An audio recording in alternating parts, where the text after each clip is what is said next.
Hello then people, and welcome to the first League One live stream that we've done. Of course, there's no Cheltenham today. We would have had Derby County away. I've got the stream up on my phone and an ad has just run, so that's not ideal.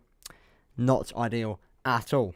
But we are indeed live. Now there's a few things that I need to get sorted for the stream before we do get going, one of which is the live score updates that should be rolling across the bottom of the screen. So I need to do that now. But let me just make sure that the stream is running all smooth and well, which it appears that it is. Okay, lovely.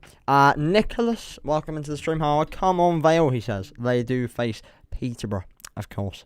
Away from home, I believe. So that will be interesting for them. Right, let me just get the games up on my phone so I can do the scrolling text.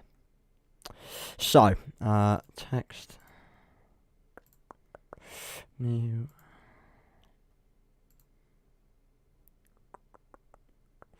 Okay. Lovely. So, Bristol 0. But yeah, feel free to get your thoughts and predictions for these games in the chat. I actually forgot to do my TikTok predictions this week, but I mean, if I was ever going to forget to do it, this was the week to do it, because obviously there's a lot of games that have been postponed due to international call-ups. Accrington.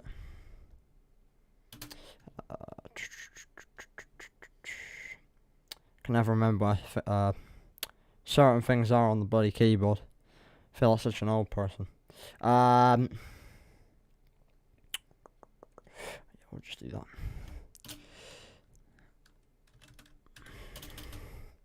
that. We've got Barnsley, Charlton.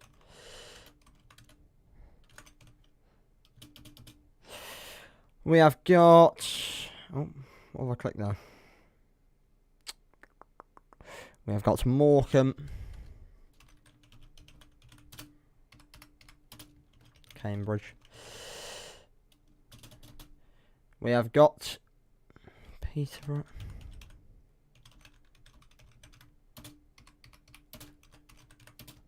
Versus Port Vale, of course, like I just mentioned. And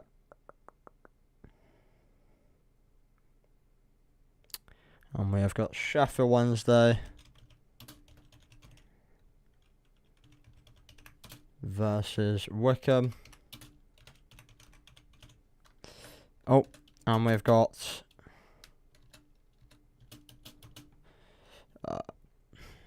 Shrewsbury versus Bristol Rovers. Okay, nice. Right, we're done.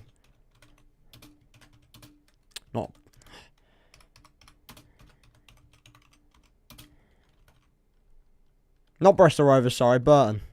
Don't know why I've typed Bristol Rovers. Burton. Okay. And now we can put for the early kickoff. In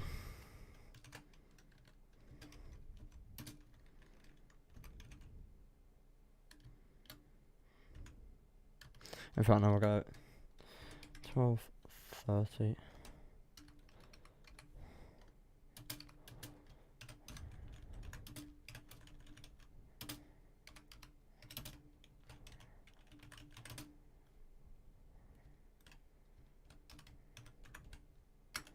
Whoops.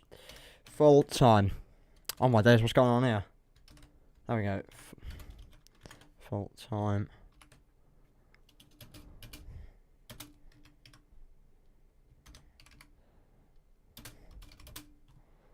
Okay.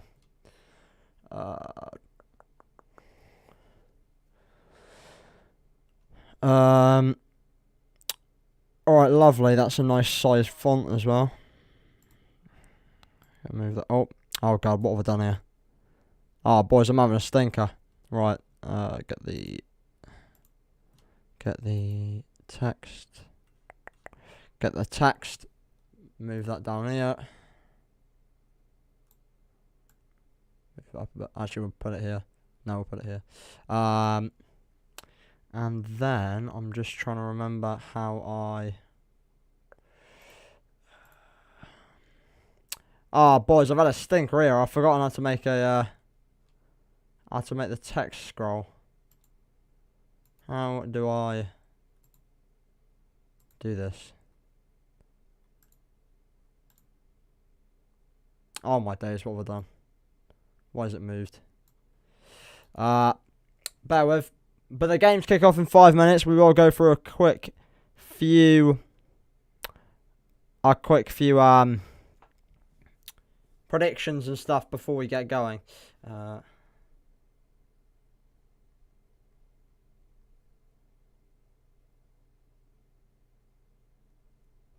Let me just quickly search up a YouTube video because I've had a bit of a stinker and I've forgotten how to do this. But we'll start talking about some games anyway. So what we will talk about is the Forest Green versus Exeter game. Of course, that was on Sky Sports in the end. And fair to say, Forest Green had a bit of a stinker. Yeah, obviously a lot of fans are now calling for Berknell to be sacked, which is, I mean, fantastic to see for us, I suppose. To see that our rivals are well and truly in the bin. But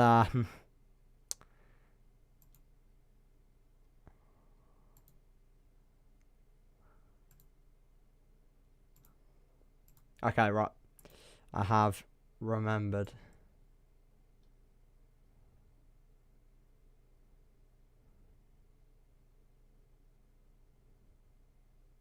Okay, nice. Lovely. Okay, that's that done. Right, I can now close this. Okay. And now I can actually start talking about the games. But yeah, Forest Green, I tell you, Exeter well and truly own Gloucestershire, don't they? I think they can now claim to say that, it's fair to say. Which isn't ideal, but of course we did beat them away from home, so that's something. But, yeah. 4-0, wow. In the league as well. I mean, the difference is obviously when we lost them, we played them in the cup. But we'll get some stats up now, actually, before... obviously, it's 3 minutes until kickoff.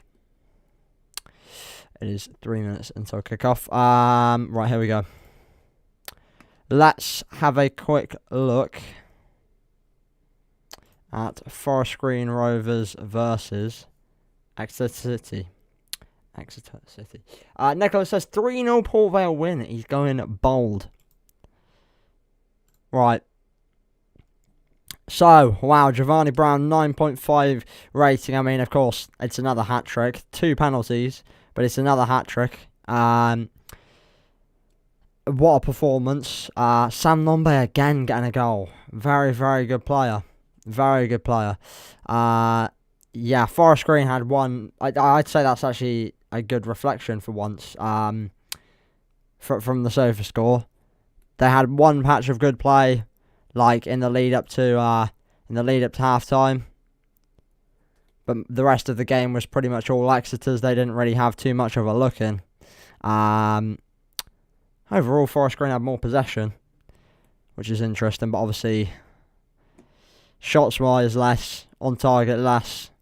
Corners, wow, 8 corners. I didn't feel like they had 8 corners, I've got to say. But Exeter, fair play to them. They're sitting 6th. Obviously, that's before any of the games today and any of the games that were going to be today to be replayed.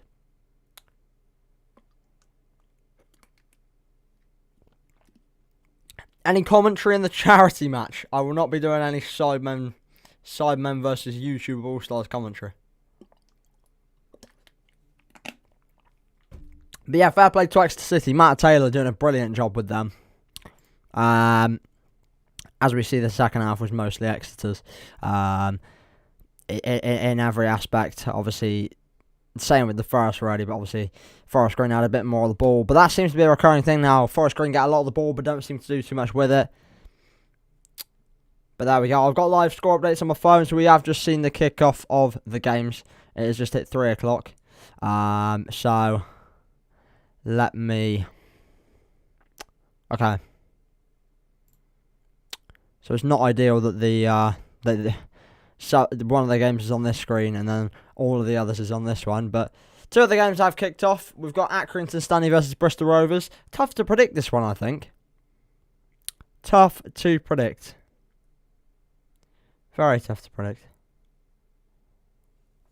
I'll say 1-0 Bristol Rovers. Morecambe against Cambridge. Cambridge should do a job on them, even though it's an away game for them. I'll go 2-0 Cambridge. Peterborough against Port Vale. We've already had a prediction from a Port Vale fan who says they're going to win 3-0. Very, very bold.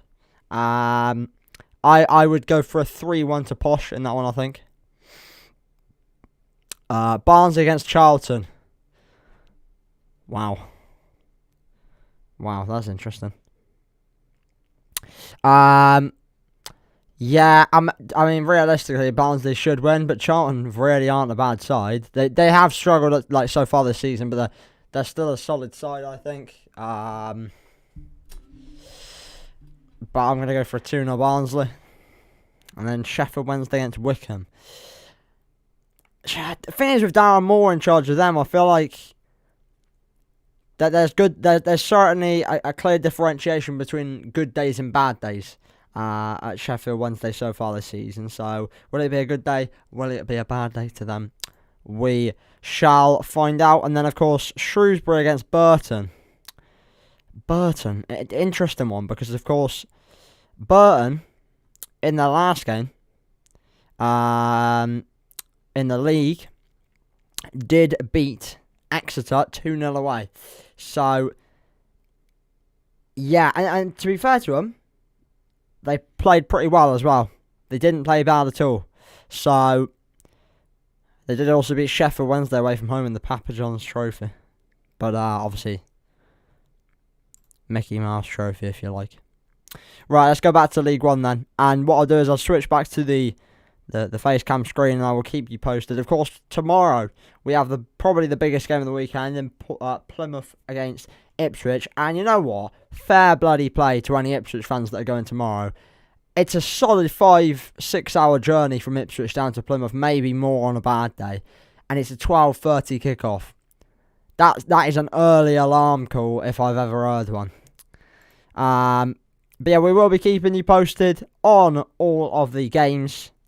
And you will see on the scrolling text at the bottom of this screen coming up now. If you are enjoying the stream, you're a League One fan or you're a Charlton fan and you're not already subscribed, for one, oh my goodness, Sheffield Wednesday are 1-0 up already. I believe it's an own goal from what I'm seeing. I believe it is an own goal. Sheffield Wednesday, 1 minute in, SofaScore hasn't yet updated. Yep. Wow. 1-0 to Sheffield Wednesday. Haven't got news on who scored the own goal as of right now. Wow, okay. Okay, well that didn't take long. Sheffield Wednesday leading Wickham Wanderers by 1-0. Crikey. Let's catch up with the chat quickly. I'm getting tickets for Bolton on Tuesday. Can't wait. Bolton fans need to be silenced. Fair enough. Also about England. Do you think Emil Smith Rowe should go to Qatar? I mean, you can't really go wrong, but I think I can't really comment on the squad when. Like, the problem is, in the midfield area, it's not so much of a concern. With the selection, I think it's more, like, I can't really comment on whether I think Smith Rowe should go, because I think there's a lot of competition in the midfield. Maybe other than, like, Phillips, but it's more, the thing with England, I think, the thing I question more is Southgate's Southgate's teams that he decides to put out. I don't know why I stuttered loads there. I do apologise. But, yeah, like yesterday, starting Maguire, starting Phillips, he's gone mad. He's gone mad. I think Ben White and John Stones are the best two England centre-backs with the ball. That's fair. Don't really press Ben White. Did they score a goal faster than McConville? I don't know. Joe Jacobson. Wow. And I tell you what, a lot of Wickham fans had been not too happy with Joe Jacobson's season so far. And already, He scored an own goal at Hillsborough. That's not good for their chances of getting a result today. Wow. Wow. Interesting stuff. Yeah, Joe Jacobson. I want to have a quick look at I do want to have a quick look at Joe Jacobson.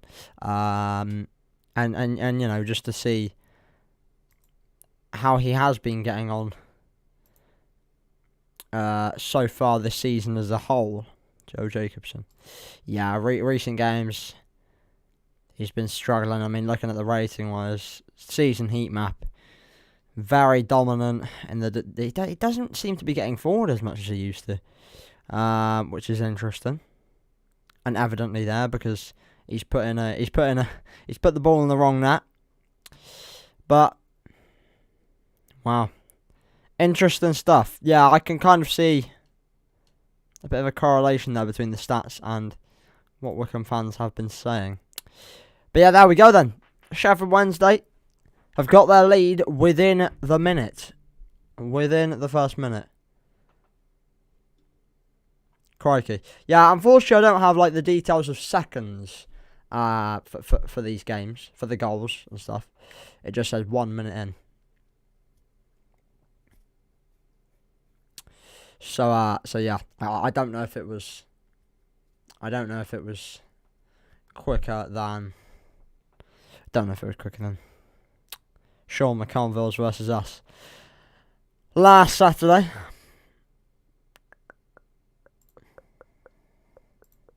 There we go. That's a bit better. Made it a bit more clear. But yeah, we will be keeping you up to date on everything going on. I do have notifications, like I say. But we don't have too many games to cover, so it's highly possible that there will be periods where we don't see anything happening. Usually, obviously, we have 12 games happening all at once, so there's always a lot going on. But I believe we've only got six today. 1, 2, 3, 4, 5. Yeah, six games. Yeah, I mean, already Burton having by far the greatest share of the profits, if you like, so far against Shrewsbury. Looking at the graph, they are by far the dominant side. Let me get some stats up. Yeah, 68% possession, already had a shot on target, already had a corner. Burton enjoying a good start against Shrewsbury, should I say. Let's look at Barnsley against Charlton. Yeah, Barnsley once again enjoying the greatest share of the play. Port Vale started alright against Posh, to be fair, by the looks of it. Let's have a look at the stats. Fairly even on the whole, but Port Vale edging that possession stat. Let me actually just show you what I'm looking at. Yeah, so going back to the Port Vale game, this is what I mean. So this is what we are currently looking at. This basically tells us the pattern of the game, who's having the greatest share of attacks and who's coming closest to scoring the goals. No goals at Peterborough as of the moment. Same with Morecambe. Cambridge, neither side really dominating by the looks of it, but Cambridge 64% possession, controlling the game in the opening 10, and then Bristol Rovers, Accrington. No, neither side really going for it, but Accrington just about edging it by the looks of it. I mean, 2 shots, but far less possession, as we can see there. And then Sheffield Wednesday, let's have a look. Quite even, actually. Quite even. I mean, obviously, I don't know the scenario of the Joe Jacobson own goal. Hopefully, there'll be a clip posted on Twitter. Obviously, I won't be able to show it on the stream because that would be against copyright laws, and I could get a ban for that, but I will have a look at it at half-time and see if I can find a clip of it.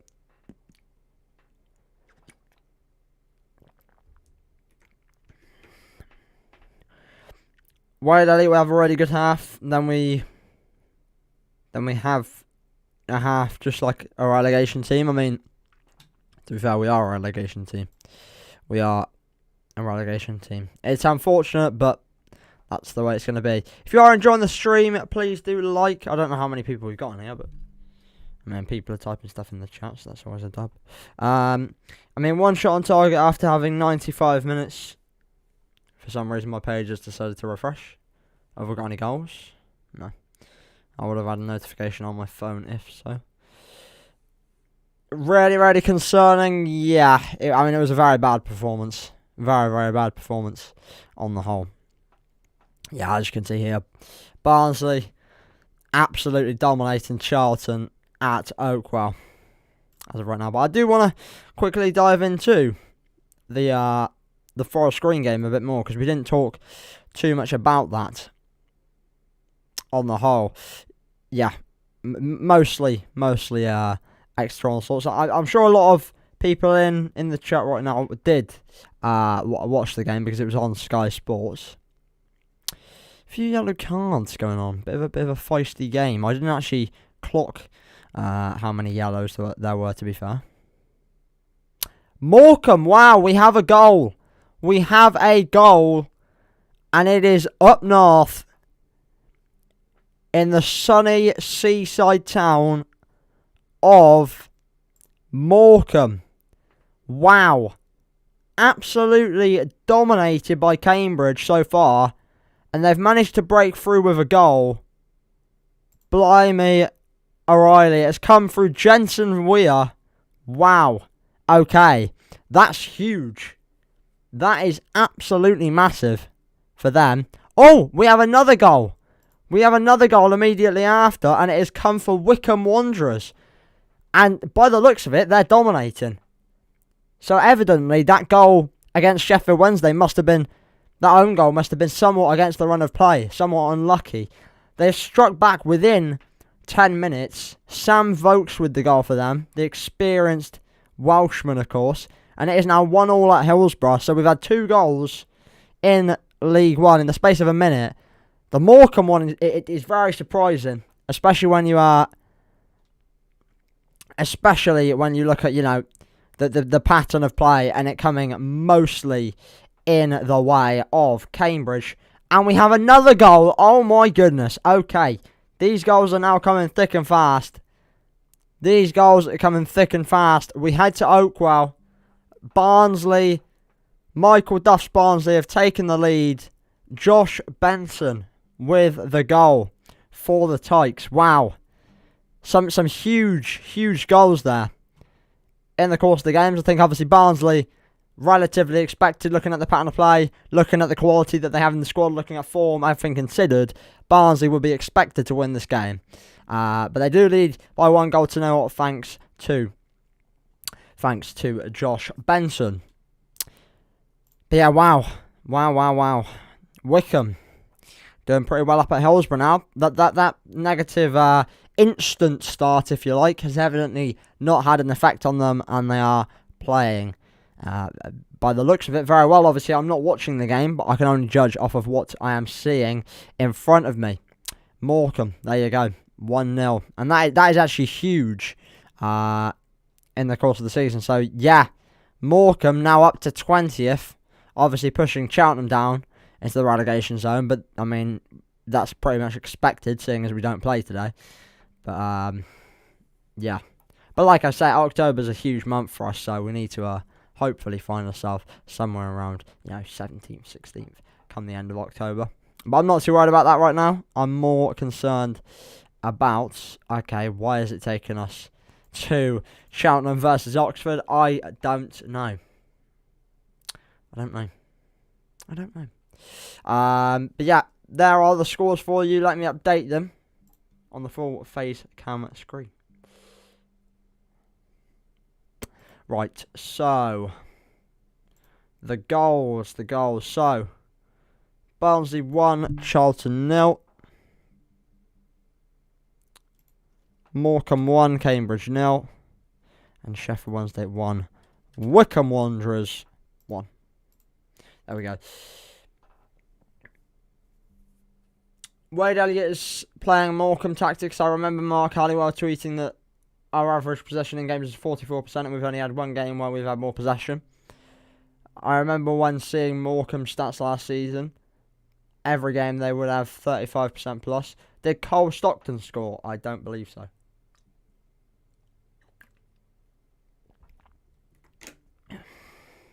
Who's the other Shrewsbury centre-back, Mate and Dan, who are going to come up against? Who's the other Shrewsbury centre-back? What do you mean? What do you mean, mate? But yeah, I'll keep you posted if anything happens, lads. But yeah, as of right now, we've had 3 goals in about a 4-minute period or so. So there you go. Also, I've had the new training polo delivered. It's actually very nice. I'm a big fan of it. It's very, very rare that we actually have a good training kit selection, a very good shirt, especially with area. Very pleased. I do like this a lot. I really, really like this. And you know what? It only took 1 day to deliver as well. I ordered it yesterday afternoon, and it got delivered at about 12 o'clock this morning. Obviously, I do live near the club shop, but it came in the post very quickly. So it was nice. I know Shea Dunkley is one of them. I can't remember off the top of my head. I wanted to say... on a minute. I've made a mistake with the Morecambe scoreline. I've put an inverted comma by the looks of it instead of a 1, which is is not what you want to see. Yeah, I wanted to say Williams, but of course I believe he now plays for Doncaster. So yeah, I'd be a bit off if I did say that. Bristol Rovers against Accrington is looking like a very, very slow-moving game, I'll be honest, lads. It's looking very, very slow-moving. Now, I've said that there's going to be 10 goals. Only time will tell on that one. Still, Cambridge sharing the greater share of good play, by the looks of it. Interesting stuff. Very interesting. Let's look at Peterborough against Port Vale. Yeah, Posh starting to regain control now. Port Vale had a very strong start by the looks of it, but they have started to regain a bit of control. Yeah, 64% possession. They're showing their experience and quality. Sheffield Wednesday starting to pick up now against Wickham as well. Wickham not really getting too many big chances.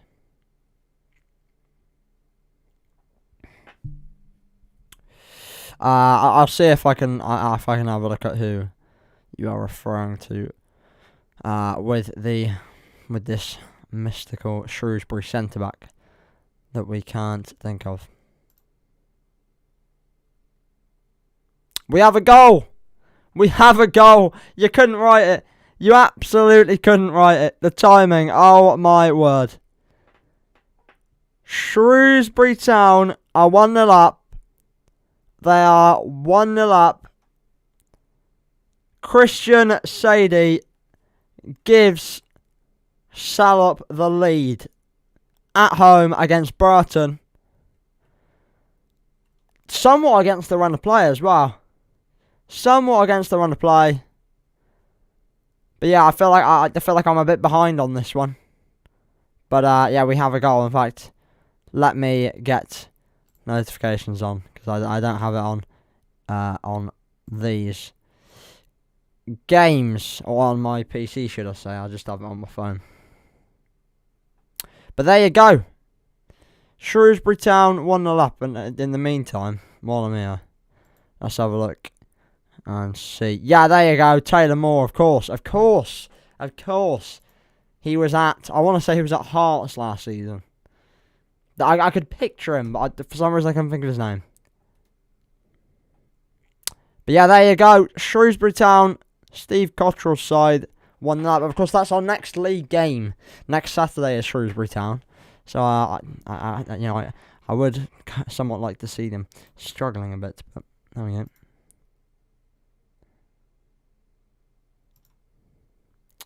Okay, let's just update the score. Shrewsbury 1, Burton 0. I think Ollie Inca will need some time after coming back. Wade said 2 weeks. But I think Elliot Bonds is close to coming back He was with us 5 seasons ago. He was indeed. He was indeed. They have massive defenders. They do. Shrewsbury have always had some good quality defenders, to be fair.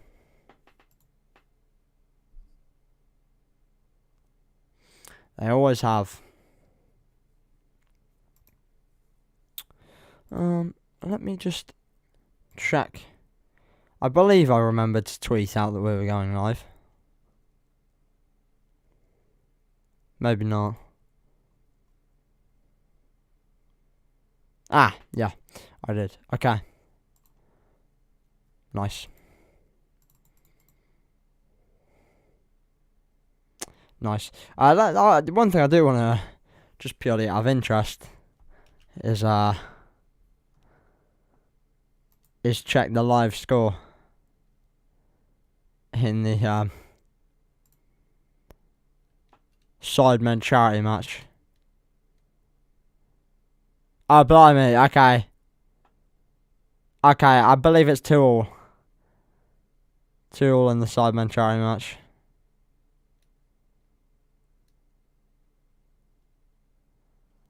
Wow, okay, I've just seen Sidemen's, I've just seen Tobe Jizzle score against, score past Cal the Dragon. And, yeah. Vic Star as well has also scored. Vic Star has also scored past Cal the Dragon. Cal the Dragon is well and truly awful. Unfortunately. Nico Omalana scored. And Chunks, blimey, Chunks finally scored a goal. Crikey. It looks so funny, man. Everyone is watching the Simon charity match. I don't blame them. It looks like good fun. A lot more seems to be going on in the charity matches than these League One games, I think it is fair to say.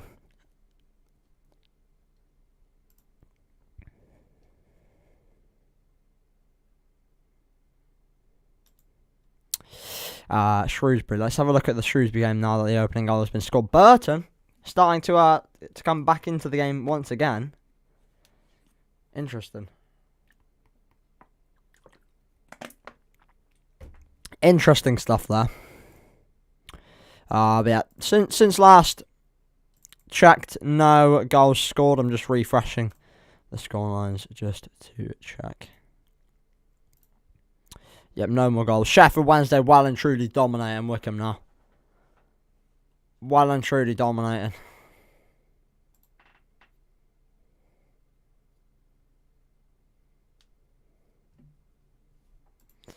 Yeah, I'm not gonna lie.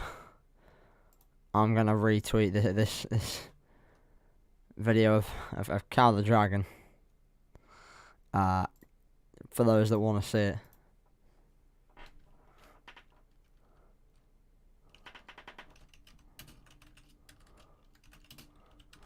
Cal the Dragon is going to give me a...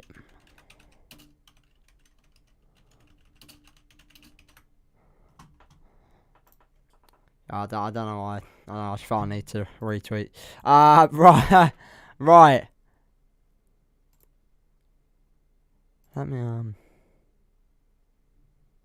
just stay on this Twitter feed because apparently they've got live score updates. Okay. Let me catch up with the chat. Apologies. It's the same person typing in the chat over and over again. I respect it, honestly. I do rate it. Wade isn't going to drop Sean Long, he just won't. Everyone is watching the Simon charity match. Indeed. Indeed. But yeah, if you are enjoying the stream, please do drop us a like. And also, one thing that'd be massively appreciated is, I don't often say this, but please feel free to share the channel, share the stream.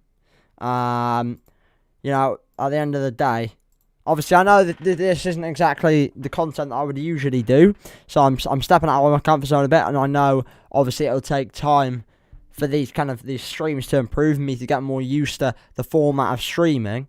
Obviously I stream on Twitch occasionally, but this is a different kind of thing. But hopefully once we've got it fully up and running, it can be enjoyable. And at the end of the day, we want to make the channel as big as possible. To hopefully, you know, paint League One and lower league football in a good light. Because at the end of the day, the more people that we can impact in terms of getting them to support their local, the better. And I believe we have a goal. We do have a goal. We do indeed have a goal. We indeed have a goal. Peterborough United 1-0 up at home to Port Vale. There it is, as you can tell. Peterborough stringing some good play together. Starting to dominate, of course, stats-wise. Dominating as well. We haven't got the goal scorer as of yet. As of right now, we have not got the goal scorer. Let's just have a quick refresh. Still haven't got a goal scorer. Let me go onto my app on my phone. Still hasn't updated us with a goal scorer. So we might have to go. Might have to resort to the Peterborough United Twitter account to bring that to you. Let me have a quick look. But in the meantime, we will update the score. Peterborough leading Port Vale by 1-0. Obviously expected, but that is the latest goal to be scored across the division, and Streamlabs is being difficult. There we go. 1-0 to Peterborough. Let me head over to Peterborough United's Twitter quickly, just so I can.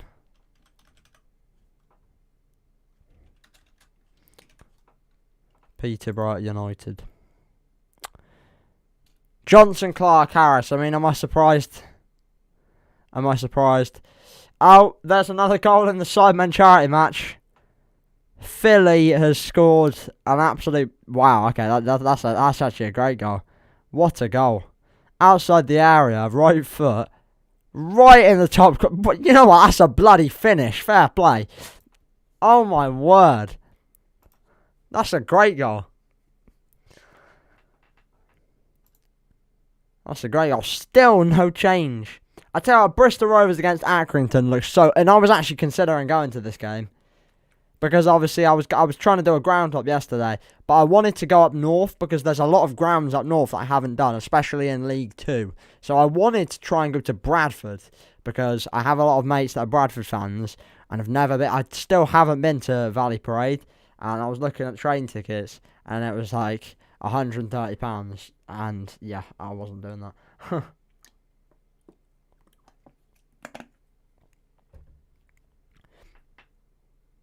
Matt MS, the next host on Soccer Special.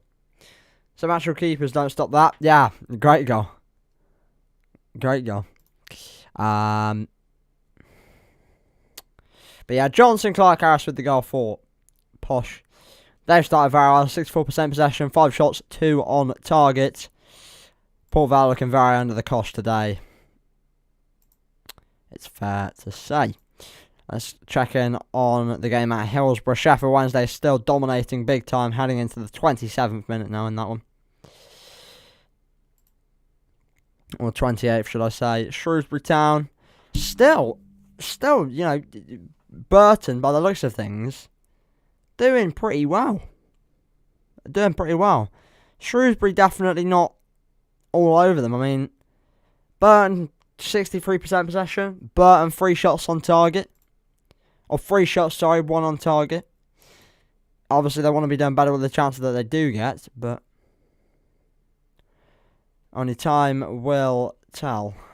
If we see a breakthrough that before half time.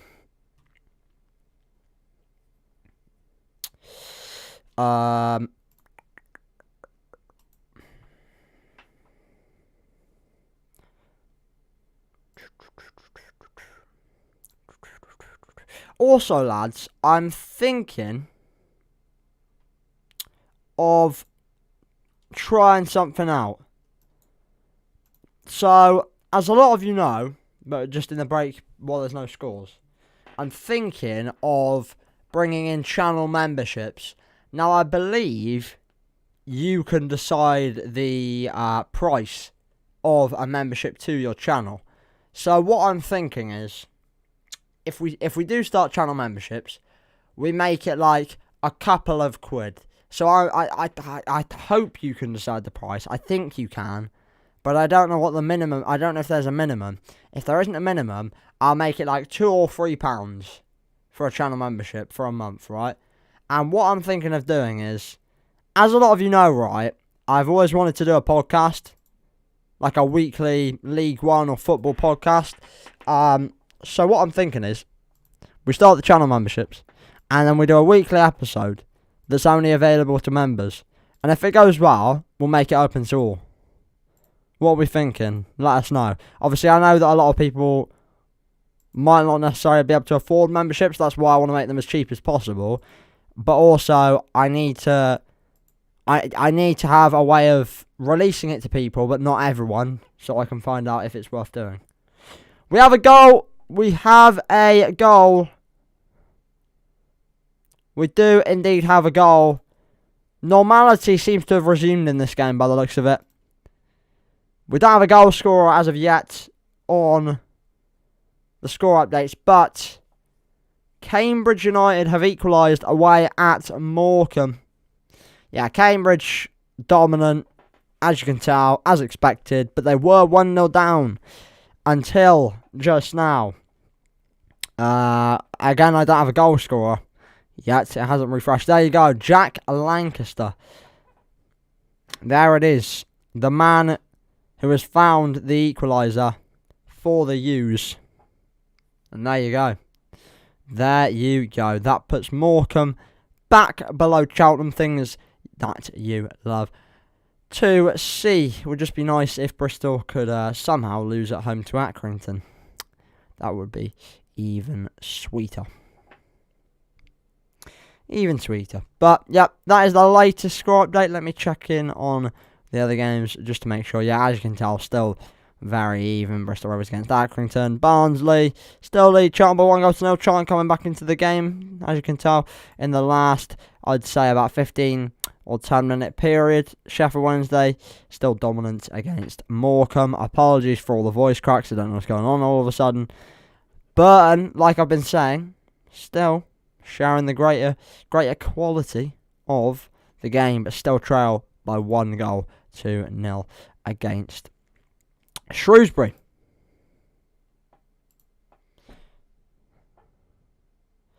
Having a mini roast for dinner. Enjoy, my friend, on a Saturday. Interesting.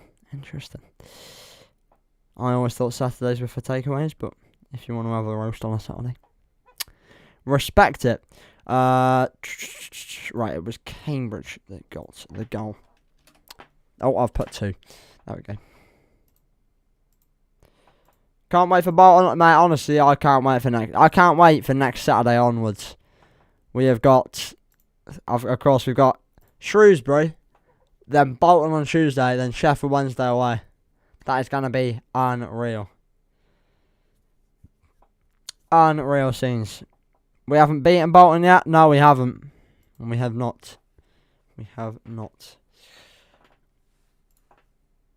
I'm so glad I didn't go to Bristol against Accrington, because honestly, it does look dull. We have a goal! We have a goal, and we've just been talking about how they'd been dominating, and how, you know, they'd regained control of the game after, you know, what was a bit of a hectic start. Even though that hectic start did lead to them taking the lead, but conceding an equaliser 10 minutes later. With that description, obviously, it's pretty easy to tell. Sheffield Wednesday retake the lead at home to Wycombe Wanderers. I still don't have a goal scorer yet. This is poor. What's the same for score doing? Still no goal scorer, but there it is. Wycombe 2-1 down against Sheffield Wednesday. It's expected, obviously. You look at that passage of play. But I will give you a goal scorer when I do see it. I will continue to refresh. In the meantime, constantly checking the scores, by the way, so I will keep you posted as and when goals go in. Speaking of which, we have another goal. We have another goal. And it comes for Peterborough United. They extend their lead by 2-0 against Port Vale. And there it is. They are now in cruise control by the looks of things against what looks to be a very, very lacklustre Port Vale today. Obviously, they are away from home against a very, very quality Peterborough United. But they're showing their quality. They're showing their experience. They are showing their class. And they do lead by 2-0. Once again, do not have a goal scorer. Let's go back to Sheffield Wednesday. Barry Bannon there with the goal. Who else would it be for Sheffield Wednesday? And Peterborough still don't have a goal scorer, but I will keep you posted on that one. But there we go. 2 scorelines to update on the main screen. So, let me do that quickly now.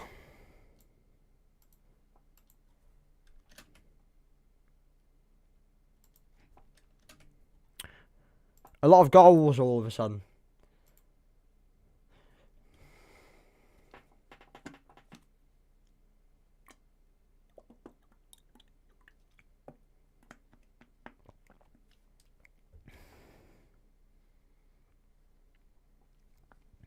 Okay. Johnson Clark Harris. What a surprise. What a surprise that is. Well, there we go. There we go. Johnson Clark Harris with the second goal for Peterborough. Callum Jones says Cambridge will win. I also think they should.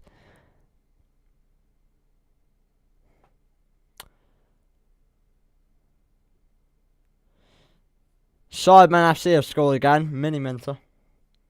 Cal the Dragon. What is he doing? What is Cal the Dragon doing?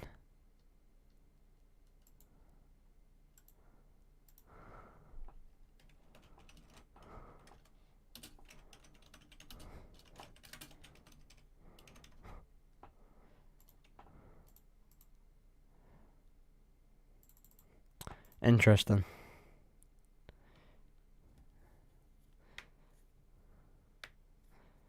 But Forest fans are more right than Forest Green fans. That's because Forest Green fans are just weird. They're not normal human beings. As long as we Charlton Town finish above Forest Green and stay up, then we call it a good season. I think that's fair. But I also think Forest Green will go down, so we could have a bit of a half and half there. In terms of we could finish above them, but also finish in the relegation zone. Bristol Rovers still 0-0 against Accrington. Shrewsbury Town still lead Burton by 1-0. So what this means for the table, Burton still sit bottom of the league, 4 points behind Forest Green. They are obviously playing a lot better, but they need to start picking up points because they already sit 6 points behind safety. 5 points behind safety. But they have a good chance of getting a result today looking at the format of play. Sheffield Wednesday sitting in 3rd. Obviously, that's without the teams around them, below and above. Playing Barnsley up into 5th. Peterborough 7th. Shrewsbury 8th. Cambridge 11th. Port Vale 14th. Charlton 15th. Wickham 16th. And Accrington Stanley 17th. Let's put the table on the screen.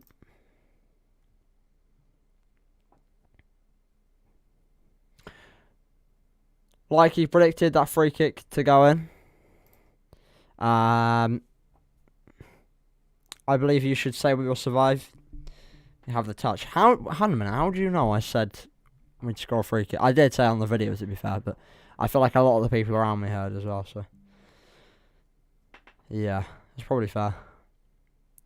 But yeah, this is how the table currently sits. Obviously, we have about half the teams in the league not playing today. Some play tomorrow, arguably.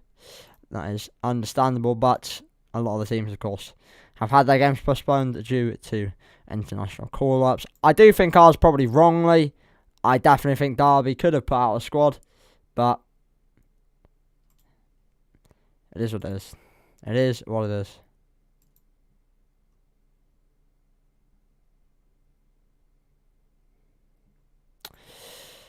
But yeah, as you can tell, that this is what I mean by nothing seems to be happening in this game. Nothing seems to be progressing. If Forest Green don't fill out the new lawn when we play them, then I'll call them a complete embarrassment forever. I mean, that's already happened on a few occasions, so I think we can already say that.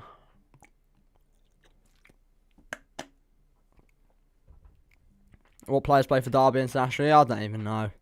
McGoldrick, maybe. Horahan. I don't know who was called up, I'll be honest. I believe we had Southwood called up, but or maybe called up, I don't know. We had someone called up, but obviously we could have still played.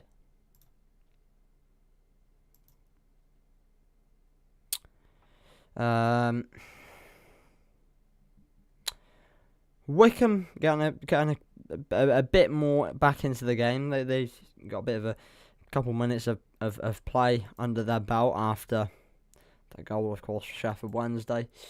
Peterborough still lead Port Vale by 2-0 and they're still the better side. Cambridge now dominating against Morecambe. And like I said, Bristol Rovers, Accrington, Stanley.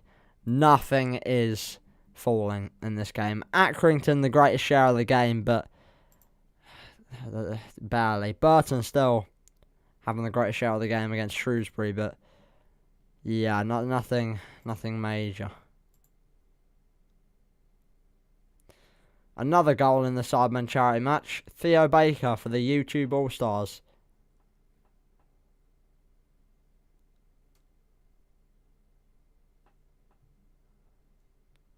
Theo Baker for the YouTube All-Stars. You know, I actually considered buying a ticket for that game. I actually considered buying a ticket and going and just vlogging it for a laugh, but then obviously I knew that we were playing Derby on the day. And I wish I hadn't bought a ticket because it would actually be a laugh to be there, I'm not even going to lie. Not even going to lie. Honestly, we should be appreciative of the privilege that Cheltenham are in such a good place and the teams that we get to play against. Oh no, 100%. 100%. You know, I remember losing to I think it was Shrewsbury on the last day when we got relegated back down to the National League, and the consensus was we ain't getting back into the Football League anytime soon, and the club could be in a bit of bother here. And now look at us, we're in League One. If we go down, obviously, to be honest, with the starting 11 we have, we shouldn't go down, but it's the strength in depth more than anything. I think the way that we've gone about the transfer window and the season has not been done well enough, and as a result, that could be one of the consequential factors as to why we go down, if we do go down. But I'm still appreciative, but obviously it's more the task in hand and what we've been doing to cope with it that frustrates me. We are linked to Birmingham centre attacking midfielder, 19 years old. Seems to look like a creative player. So you're going to say that and just not name him. Brilliant. Nice. That helps me. That helps me a lot. Barnes against Charlton. What's going on? Charlton, wow. Charlton on a bit of a push here. But by the looks of things, dominating. 7 shots. Not one on target, but 54% possession, more shots. Interesting to see what happens there. Burton still dominating, but Shrewsbury starting to kind of neutralise the game a bit now, if you like, as we enter the final minute of the first half in that game. Some games already into added time, of course. 7 years ago when we were in complete panic stations, we were playing National League. I think, I remember when, the days of when we were in the National League. Obviously, I'm not, I'm only 16. I'm 17 in November, but I'm only 16. So obviously I can't think too far back, but obviously I do remember the National League days, and I remember the kind of discussion that we were signing players with hairbands. There was a few signings in a row. All the hairband Robins, I think people were saying. But we did well with the players we signed, to be fair. Of course, some of which have gone on to be very good quality at higher levels. One of which, Dylan Phillips, of course, the goalkeeper, who is, I believe, still Cardiff starting goalkeeper. So fair play to him. Bristol Rovers against Accrington. Nothing is happening in that game. Even in the lead up to half time, there's neither side that is dominating. There really isn't. Barnes against Charlton, still Charlton. Aaron Downs, Daniel Parslow, Carl Storer.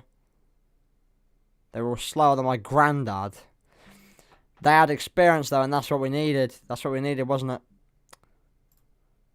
We needed at the time. Yeah, I don't think we're going to see any more goals in the lead up to half time. Looking at patterns of play, etc. Cambridge now well and truly dominant against Morecambe, by the way. Well and truly dominant. They just need that goal. They just need that goal to find the breakthrough. They'll all go down as legends for us. Oh, absolutely. Absolutely.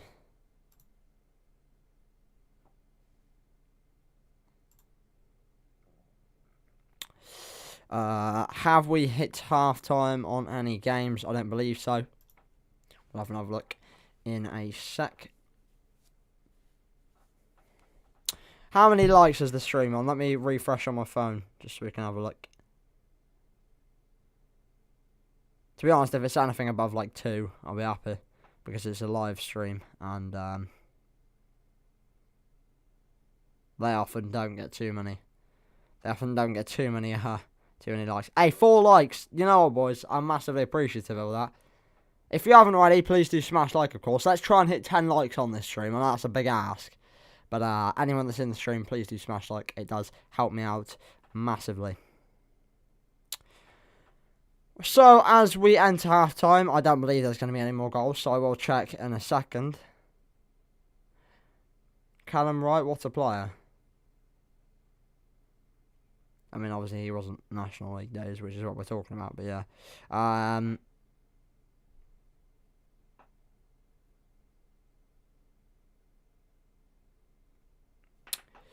Danny Wright will always be a big lump at the front that I remember. Yeah, lovely guy. Lovely guy was Danny Wright. Such a nice guy, yeah. Indeed. He was. Right. Half-time at Bristol Rovers 0, Accrington Stanley 0. Half-time, Morecambe 1, Cambridge 1. Not quite half-time as of yet at Peterborough, but they still lead by 2-0. Barnsley, again, not quite half-time yet, but still lead by 1-0 against Charlton. Approaching half-time still at Hillsborough. 2-1 there. Peterborough has just hit half-time. That is, of course, 2-0 to Posh. Half-time at Shrewsbury. 1-0 to Shrewsbury. And the final 2 games still entering half-time. So we will have a look at the stats and kind of figures of all the games at half-time. And we'll get a few of you involved as well, to give your opinions and thoughts. We'll switch over to the SofaScore screen in a second to show you what I'm looking at when we are discussing stats, etc. Half-time, Barnsley 1, Charlton 0. Is Billy Waters playing for Barrow? I don't know if he's getting game time, but I know he is there. We are also now approaching an hour on today's stream, so thank you all for tuning in. It is massively appreciated. YouTube is saying our stream is healthy. Lovely. 5 average concurrent viewers, that's not bad at all. And finally, half-time at Hillsborough, Sheffield Wednesday 2, Wycombe Wanderers 1. So we'll start off by diving into the Shrewsbury game.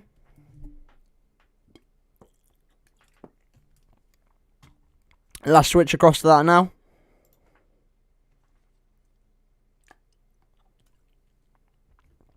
So there you go. That is the opening to the stats, if you like, but we will open up the full page. So I can tell here, Burton, for most of the half, the better side. Shrewsbury starting to regain control and a bit of a grip on the game, if you like, as the half did come to a close. Christian Sadie there, of course, giving Shrewsbury the advantage. Obviously there, number 24, their front man. Let's dive into the stats. 66% possession, 7 shots, 2 on target. Obviously Burton would like to be doing better with the chances that they've had, but the way they've played, well, obviously I can't see the way they played. I haven't seen the game, but the attacking fashion in which they've played, especially after their start to the season, you can't help but see that there is promise. So I'm sure Burton fans aren't feeling too negative at halftime here. Not too far of a journey either up to Shrewsbury for Burton, so I'm sure they've taken quite decent numbers, even though they're bottom of the league. Burton, I'd imagine, well, probably should have taken about 200 to 300 there. Obviously, I know that they're a small club like Cheltenham, but maybe 400 odd. It's a shorter journey than it is for Cheltenham, I believe. So for Cheltenham to go to Shrewsbury, but yeah, they will be backed in the second half. I'd like to see what the positivity is, and what fans have to say themselves. Obviously, shots inside the box 7, so all of their shots came from inside the area. So evidently not just pot shots; they were obviously genuine chances, if you like. Player ratings then. So Thomas Hamer. Oh, sorry, I don't know why I've said his full name. It's just because it's there. Tom Hamer at a 7.1 rating. I don't know why it says 7 there, but hey ho. 1 box shot, 1 clearance. Was fouled once. 79% accuracy on his passes. That's not bad at all for a wing back, of course. Sam Hughes with the second best rating for the Brewers with a 7.0. 1 interception made. 3 aerial draws, 1 out of 4. That's not too bad. Not too bad at all. But as you can tell, I mean, even though Burton have had the greatest share of the stats, there's certain players that have evidently put in a very good shift for Shrewsbury. 7 clearances by Shea Dunkley. 1 tackle made. 1 blocked shot as well. 3 arrow draws, 1 out of 4. 1 ground draw, 1 out of 1 there. George Nurse, of course, I think George Nurse is a very good player. I'm surprised that, to be honest, I'm very surprised that we didn't go from at Cheltenham. He was very, very, I think, under the radar when he was at Newport County. I thought from what I'd seen of him, I thought he was very, very good down that left-hand side. And, of course, not always played in fullback, can play more attacking, can get the odd goal as well. I thought he was a very Cheltenham Town-esque fullback. So I'm surprised that obviously, I'm not disappointed that we didn't get him, but I thought he would fit quite nicely into our team. And evidently he's doing very well for Shrewsbury, so he's evidently decent at this level, so I was right to think that we maybe should have gone for him. Luke Leahy, of course. Another player that at one point we were linked with, I believe. 7.2 rating for their skipper. And then, of course, Christian Sadie on a 7.3 there. 1 shot, 1 goal. Interesting. 0 successful dribbles. Not very promising, is it? 50% passing accuracy. He's not having the greatest of games already, is he? I mean, 3 out of 5 ground draws, 1. That's pretty good for a striker. Possession lost 6 times. Committed 1 foul. Drawn 1 foul. Made 2 tackles. It's all around not the greatest of performances, statistically speaking, but there you go. But I mean, they've got some fantastic options off the bench too. Shrewsbury, Tom Bloxham decent little player there. Ryan Bowman, of course, is very capable, number 9, and can definitely score goals for them.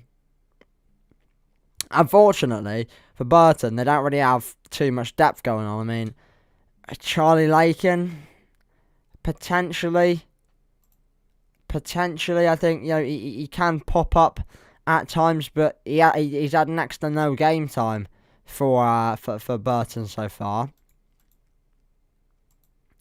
This season, anyway. Last season, pretty average. But so far this season, got a 6.6 against Oxford. That's the only player that I say could potentially have an impact off the bench for them. Other than that, Brighton have kind of got to go with what they've got. I think their main man is probably Davis Taylor-Dunn. He's a fantastic player on that left for them. Some say he is the Ginger Ronaldo I've been seeing. So that's interesting, but not breaking into this game too easily. Bristol Rovers against Accrington. There's not really much to talk about with this one, unfortunately. But we will have a quick look at player ratings. Obviously, this is what I mean. There's nothing going on. Statistics: 7 shots for the away side, but 1 on target. That is dire. 4 shots for Bristol, 1 on target again. Sorry, Bristol Rovers, I should say. I know they wouldn't be happy with me saying that. Just Bristol. But even the player ratings, I mean, there's the old player that's done very well. Alfie Kilger there for Bristol Rovers. You've got Paul Coots as well, Paul Coates. I've never actually known how to say his name. I've never actually heard his name said, I'll be honest, but obviously I do know that he's a player. I don't actually know how it's pronounced, so I do apologise there. Liam Coyle, evidently doing quite well for Accrington Stanley. Decent little player as Liam Coyle, to be fair, so that's not really a surprise there. Tommy Lee on a 6.7, should I say. Harvey Rogers hitting a 7 rating as well.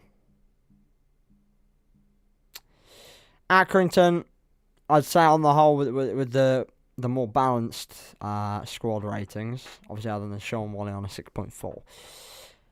But yeah, Bristol Rovers, there seems to be a bit all over the place player rating was, but obviously I can only judge stats. I haven't seen too much. Moving on to the next game, or the next first half, should I say. This is an interesting one. Morecambe against Cambridge, obviously. Cambridge sharing the most of the play.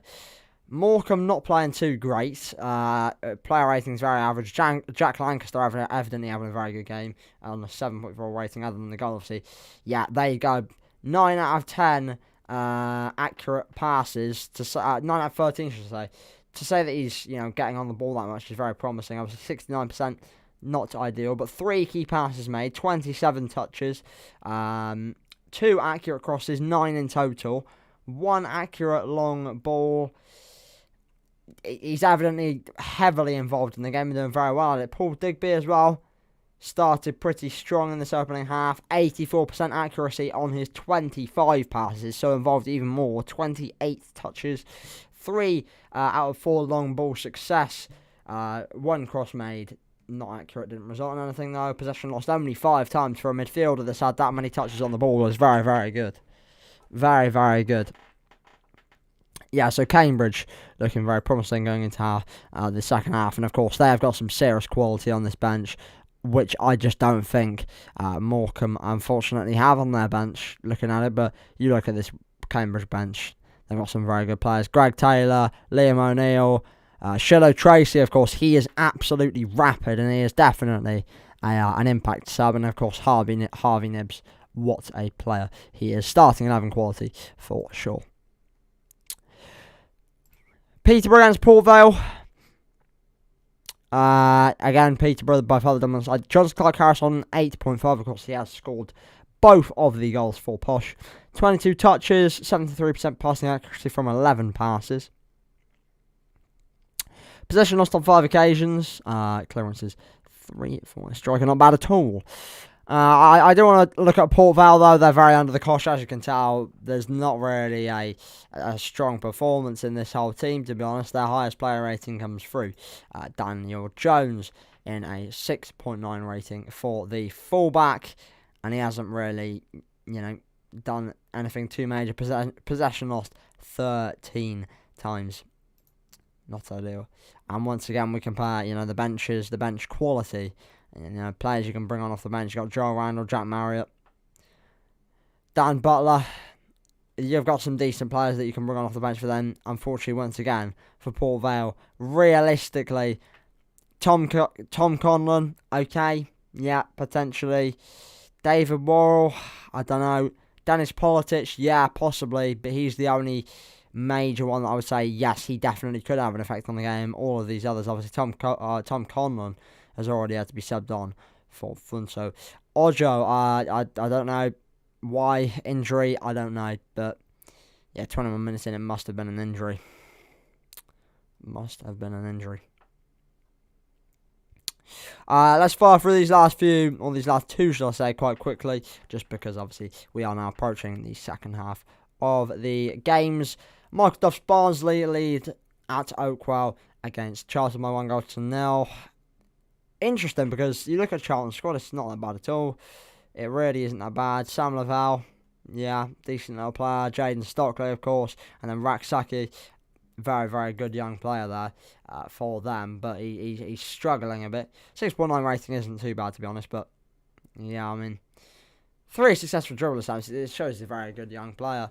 Devante Cole, who has actually been, I'd argue, one of Barnsley's better players this season, lowest squad rating in the Barnsley squad so far. Josh Benson, of course, the goal scorer with a 7.3 rating.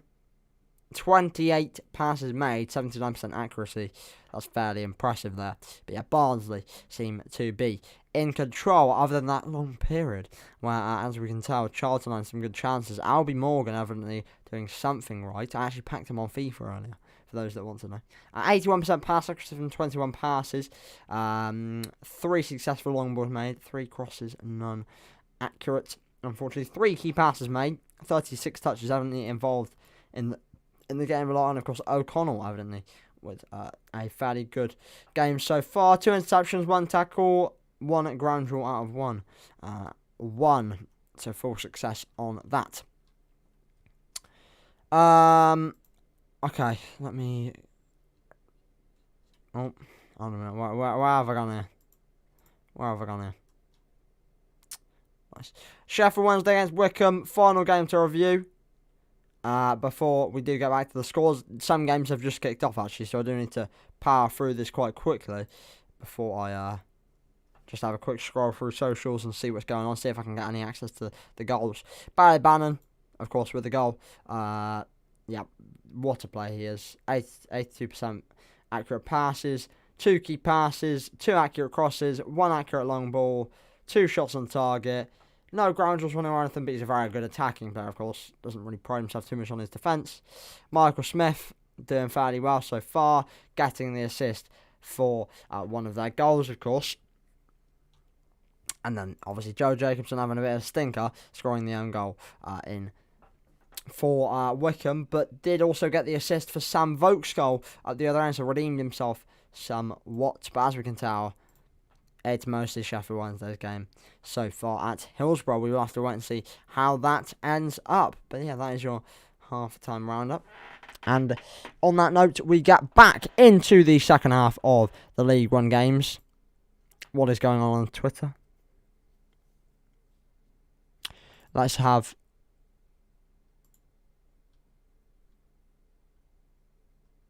a look.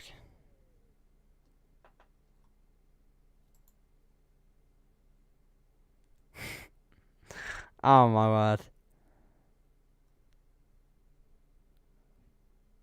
I've just seen a video less than 20 seconds into the first half of the Sidemen charity match. Speed came in with an absolute cruncher of a slide tackle on KSI, and he celebrated it as if he'd scored. Love it. Absolutely love it. Things you love to see.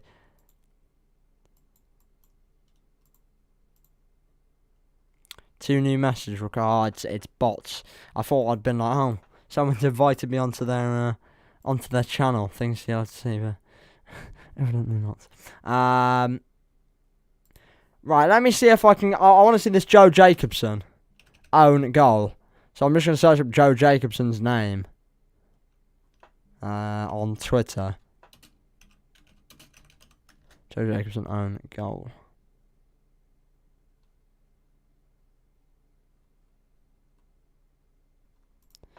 If anyone's got a video of it, please don't hesitate to send it to me or link it or something like that.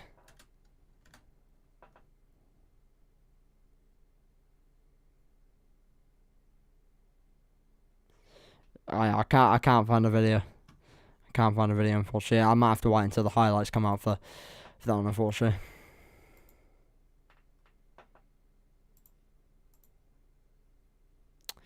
Cheltenham get battered everywhere they go. I mean, we've been battered once this season, and it was in the Mickey Mouse Cup. We're not very good, but I wouldn't say we get battered. Right, second half games underway. No early goals scored by the looks of it. I'm just checking through them. Still, oh wait, no, the Peterborough game is back underway. Barnsley game still half time. And the Sheffield Wednesday game back underway. I wonder why the the Barnsley game has now started again. Colour Shagwagon.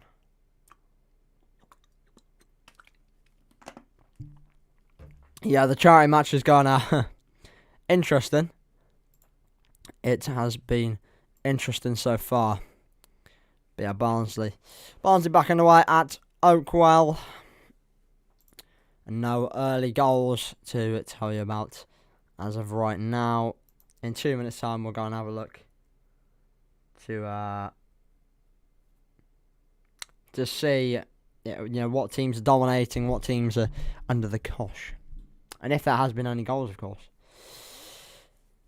But yeah, actually, let me just have a quick look at how many people are currently watching. 2.1 million. 2.1 million people currently watching. Wow. Okay. Goodness me. 2.1 million people currently watching the Sidemen match. Wow. Okay. That is crazy. Do you know how mad that is? For a screen. Yeah. Yeah. They're struggling a bit. I thought they'd stay up easily with the amount of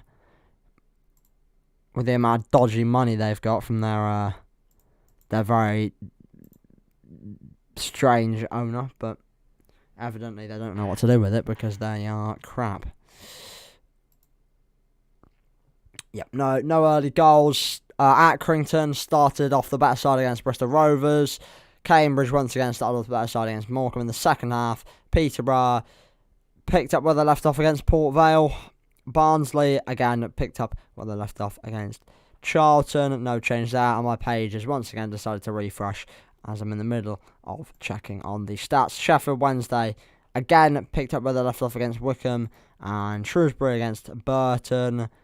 Yeah, Burton are continuing their push. So, you know what? There's been no major change across half-time in the early stages. No goals and no change in patterns of the game.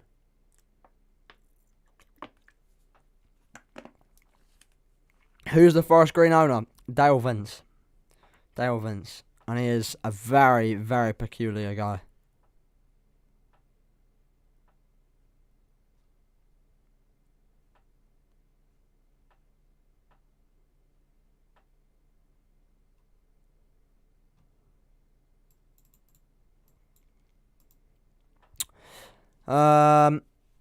Okay. Yeah, Burton started off well again.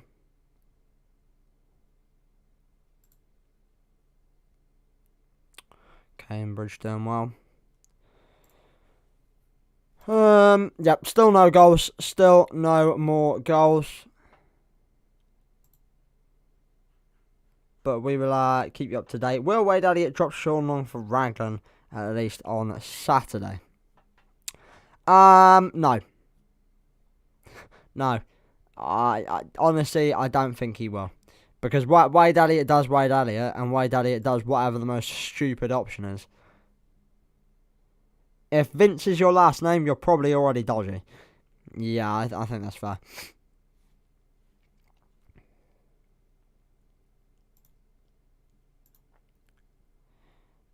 Oh my goodness. Okay. Sidemen FC has just scored again. And Tobe Gisler's run the ball around Cal the Dragon. It's a very good goal actually, but Cal the Dragon is caught majorly out of position in the first place, and then Toby runs it around him on the goal line. Oh my days, Cal the Dragon just needs to walk. Cal the Dragon just needs to walk. Oh, another goal. Castro's just scored. Castro's actually what a finish. What a finish. Castro is actually a baller. I remember he scored a hat trick. Oh, not a hat trick. What was a hat trick? He scored a header last time in the last one, and it was a very good header as well. Right, back to League One anyway. Sheffield Wednesday once again double hitting against Wickham, but no goal there as of yet. Burton, like I say, still continuing that onslaught of chances and attacks. Nothing going though. Nothing going. The Bristol Rovers Accrington game is nothing moving. Nothing moving.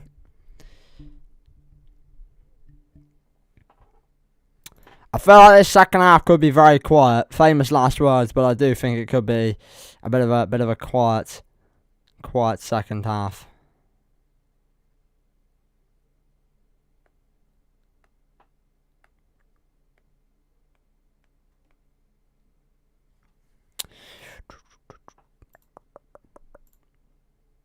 Also, how's League 2 scorelines? Oh, we have a goal!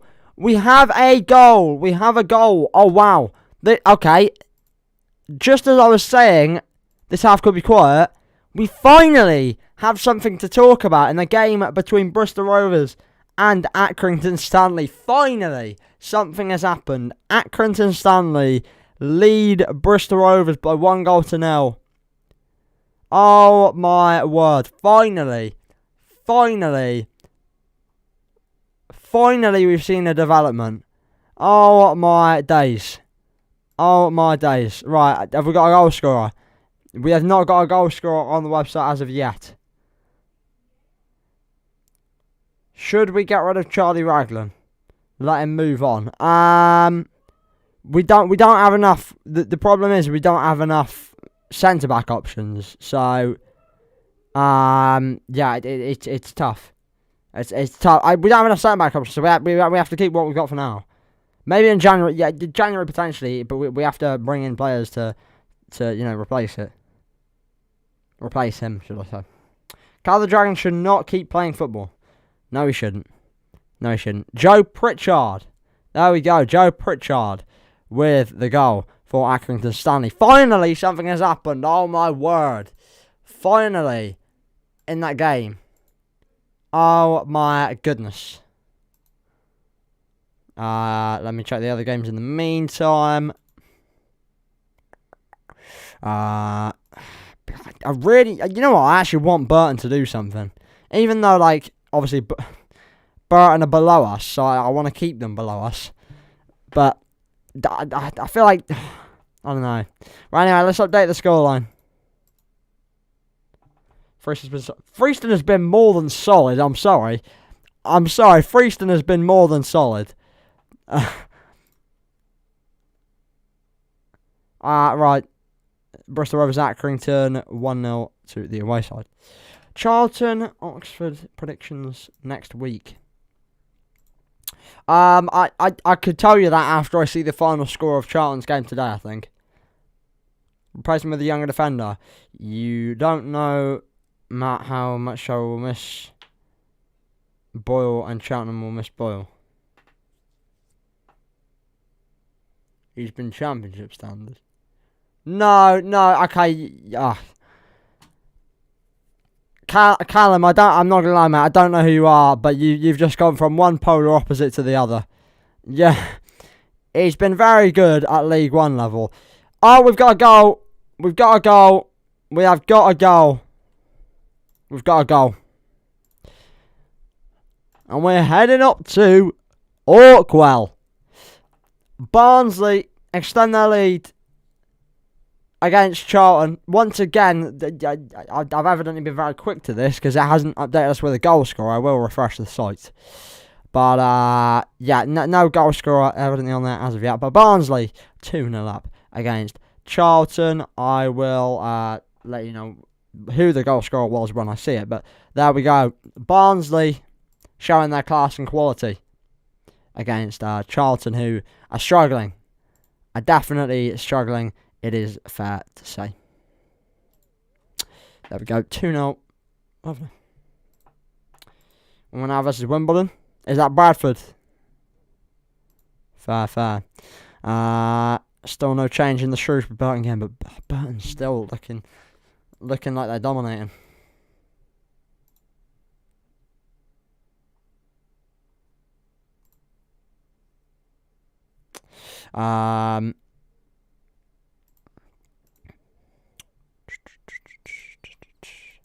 Okay. Let me see what's going on in the charity match. Have we got any goals in the charity match? Blimey, there's no way we've gone 6 minutes without a goal. Surely not. I feel like I'm reloading too much. My PC is just going to blow up if it's not careful. Got a lot open. Well, actually I don't, but I've been doing a lot on my PC today, so if the stream ends, I can only apologise. Let me just check the scores. Nothing's... Oh! Something has changed! Something big has changed. Oh my goodness, something big has changed. Something big has changed. And we've just been talking about how they've been piling on the pressure and nothing's been given. Well, that has now changed. That has certainly now changed. Burton Albion, of course, bottom of the league, away at Shrewsbury, have found an equaliser. And it is now 1-1 there, and by the looks of it, it's a very, very deserved goal. It's a very, very deserved goal from what you can tell. Looking at the form. There we go, 1-1 there. Again, haven't got a goal scorer as of right now. I was too quick to it, so it hasn't refreshed. But once again, I will let you know when that does come through. But there we go. Burton with a goal. A goal that has been coming, I think. It's quite fair to say. 1-1 there. My honest question about Raglan. Should we free up budget and let Raglan move on and get a defender that can pass out from the back? I mean, well, that's going to have to happen at some point anyway. And it's going to be in the near future, so that's it's not really a question that I'm in a position that I can really answer. Truly. If Bristol Rovers win, pretty sure Oxford are in the relegation zone.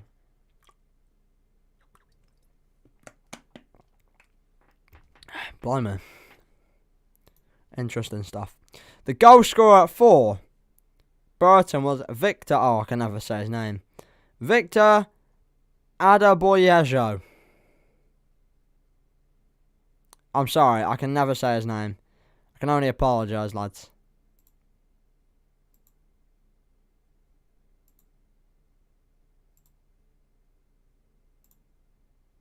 And no more goals as of right now. But Sheffield Wednesday still performing well against Wycombe Wanderers. Apologies for the yawn.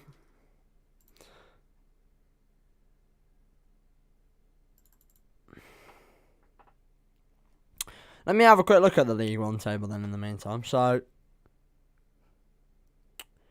Bristol Rovers win. No, so I think it would have to... No, Oxford don't go into the relegation zone.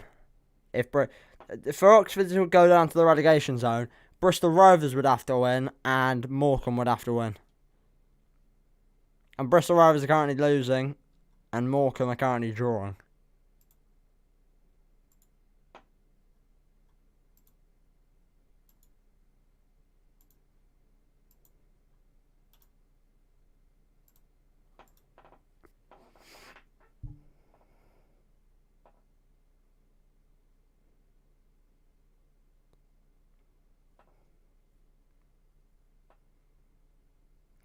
Matt, your accent goes proper farmer twang sometimes. I mean, that's because... Well, that's just because of where I'm from. You say answer. You elongate your R. Do I? Answer. I don't really. Okay, well, apparently... that's just where I'm from. Like, that's how I say things. I don't like do it deliberately.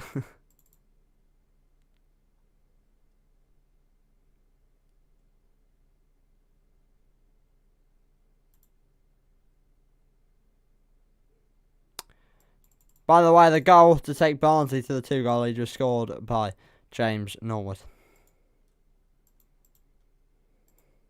Just seen on Twitter.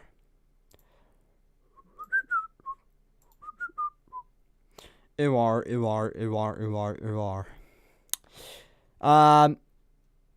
yeah, okay. Been a while without a goal. I will look at look back at the how the games are playing out now. But I tell you what, Burton are well and truly going for it. Let me show you the graph. Burton seem like they are absolutely going for it here. Genuinely all over Shrewsbury by the looks of things. Let's have a look at the stats. Wow. Wow, okay. Shrewsbury are in a bit of trouble here. If Burton can take their chances, which they've struggled with this game.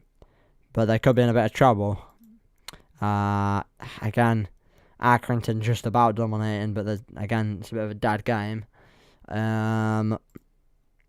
Morecambe Cambridge, a bit more even. In the second half, I'll be honest. Peterborough Port Vale. Port Vale coming back into the game bit in the last, in about 10 minutes or so. Or 5 minutes or so. Barnsley against Charlton. Yeah, Barnsley still the better side by the looks of things. And finally, Sheffield Wednesday against Wickham. Wickham now getting a few chances, but obviously you know, stats so far this half. The only thing that's going for Wickham is 2 shots, both of which were off target. Have both in the box, so evidently they're having some attacking quality in one way or the other. But yeah, Burton piling on the pressure.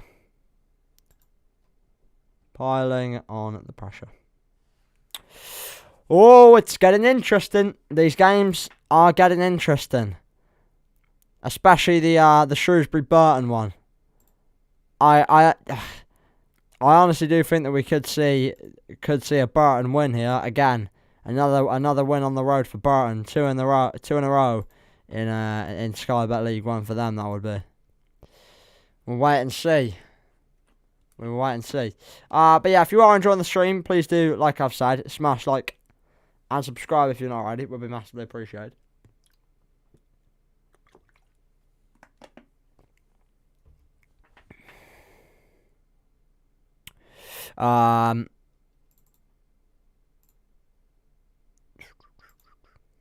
Cambridge starting to regain a bit of a grip on the game up at Morecambe, but still 1-1 there.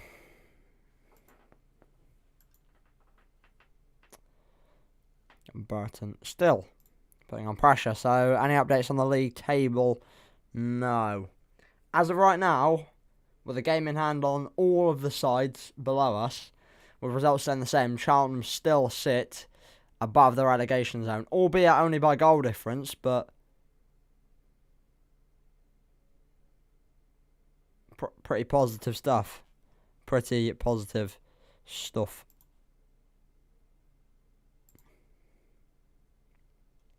Let me have a quick look at what's going on in the rugby. I do keep a bit of an eye on the rugby, I must say. Oh wow, blimey! Gloucester beating Saracens. Bloody hell! That is, oh, crikey! Gloucester are mean business. Blimey. By the looks of it, the Norwood goal was a bit of a filthy one. Kind of behind the kind of a bit of a what's it called, like the Vardy one against Germany, a few years ago. No change in the Bristol Rovers game.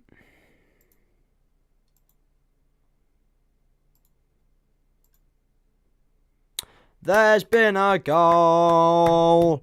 There's been a goal. There's been a goal. It's against the run of play, and it's an own goal. Oh dear.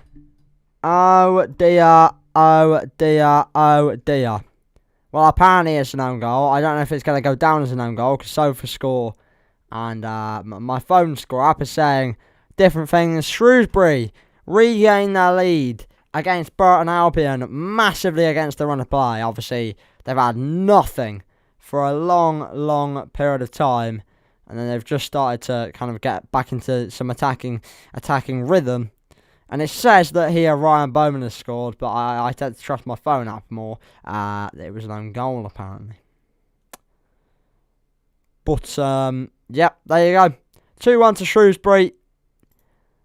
Oh, Burton, you've got to take your chances, lads. You've got to take your chances. I'm seeing a lot of Cheltenham in this Burton performance. Not playing bad, just not taking chances. And they are going to... Looks like they could pay for it, and could potentially now come away with nothing. They were looking at 3 points. They now could be looking at a point at best. Heading into the final 20 minutes of the game. 2-1 down.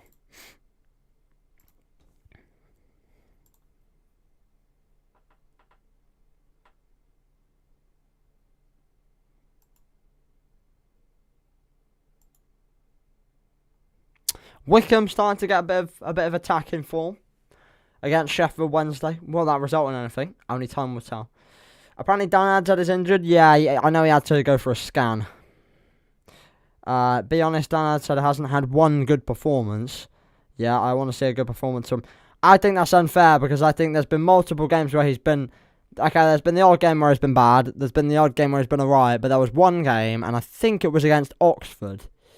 It was one of the home games, and he was probably one of our best players in terms of, like, he linked the play well nicely. I thought he was pretty decent against Port Vale away as well.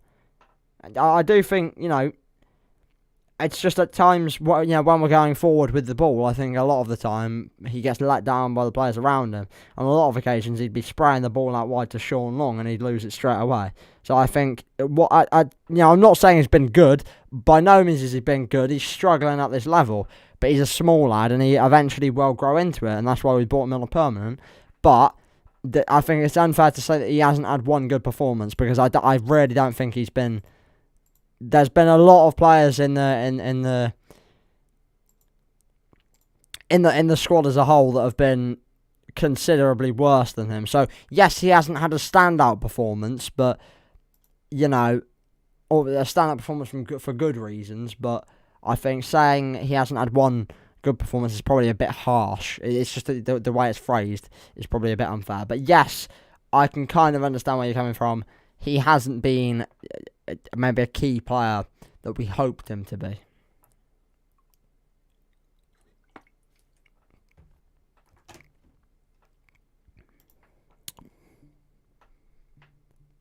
So Burton now back down to 4 points it's set to be.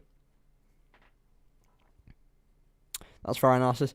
Yeah, I think I don't want to sound harsh, because I can understand where you're coming from, but I just think, like, I can see, like, your exact, like, train of thought, and I don't disagree with it. It's just, like, the way you phrased it was probably a bit unfair, because I don't, it just almost, the way you said it almost makes it seem like he's been continuously bad. I think he had one or two bad performances. The rest, he really hasn't been that bad. a performance where he's beaten a player and scored. Yeah. Yeah. No, I get what you mean. But, you know, a lot of players haven't scored as of yet, so, you know. I am constantly refreshing, by the way. Nothing's changed. Burton's starting to regain somewhat of a grip on the game with 20 minutes to go, but it's a bit early to tell. Again, the Bristol Accrington game has not changed at all. There's not one. Accrington just about with the greater share, but it's nothing considerable. It's nothing major. Morecambe against Cambridge. What's that one saying? Don't know. Cambridge again. Cambridge second half's been a lot more even. Cambridge just about dominating, but we'll have to wait and see. And then Peterborough. And as I've refreshed, we've got a goal. We've got a goal.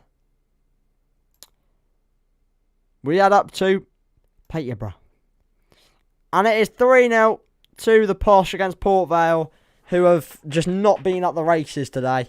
Again, I've got onto it too early to know the goal scorer, but there we go. Game, set, match. Port Vale heading back to Stoke-on-Trent with nothing and 3 goals conceded at the minimum. I can't see them making a comeback now. I think 15 or so minutes to go. Or, okay, in the grand scheme of it, probably about 20 minutes to go. But the way they've played, 3 goals is, I think, way out of their reach. And, yep, as you can tell, the score reflects the stats and, by the looks of it, the performance. By far, Peterborough, the better side.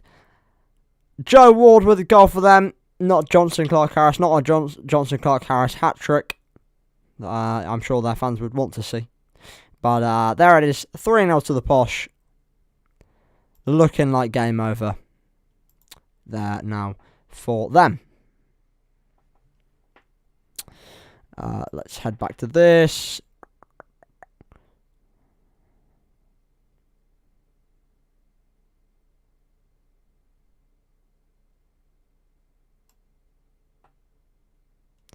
There it is. I couldn't see the scoreline for a second. Okay. Also, boys, can I just before I do anything else, on a minute, the stream's gone a bit funny. Okay, hold on a minute. Hold on a minute. Let me close Twitter just for a sec. Okay, oh god. Let me just wave in front of the camera just so I can get just so I can measure. Okay, right, we're fine. We just had a couple seconds where we dropped a load of frames. So I just wanted to make sure the quality was still okay. And I'm getting a playback now. We're not dropping any more by the looks of things. And yep, we're all good. We are all good. All good. Okay. Yeah, one thing I just wanted to quickly do is give a big shout out to the man himself, Jack, the Young Fan Podcast, as a lot of you know. I am going to be on. Well, I feature. I have about a 10-minute feature on his one of his upcoming videos, talking about all things Cheltenham. So please, I will obviously put it on my socials, give it a share. But please do feel free to go and subscribe to him in advance, because Jack is an absolute legend. He's a lovely bloke and his channel is unreal. He's doing so well with it as well, so big respect to him. And of course, he has supported this channel a lot himself. You know, he subscribed, he speaks very fondly of it. He's also given us the only super chat we've had, which is completely unnecessary. Obviously, it was the first live stream we'd done of this season, and he came in, said hello, and dropped the super chat. So what a man he is. Big shout out to Jack. I will get his channel up on the screen at the end of the stream, just so you boys can go and subscribe, because the man's a legend. The man's an absolute legend, and he deserves as many subscribers as he can get. Yeah, what a man. What a man. I feel like I'm being a bit of a lick ass, but there we go. It is what it is. Yeah. He says the same stuff about our channel, so it goes both ways, I suppose. Baron says George Lloyd harshly though. Everybody has a meltdown when he starts, and I thought against Cambridge, he was good. Then first half, ran him behind. I'm not gonna lie. I think I think I'm gonna have to disagree. I think George Lloyd's time is up. Unfortunately, I think come January, I think he goes. I'm not gonna lie. He's just missing some goals to his name. I'll be honest. I think the one good thing I can remember George Lloyd doing in the Chatham Town shirt was the header he scored against Lincoln City on the final day of the League 2 season. I want to say it was the 2016-17 season.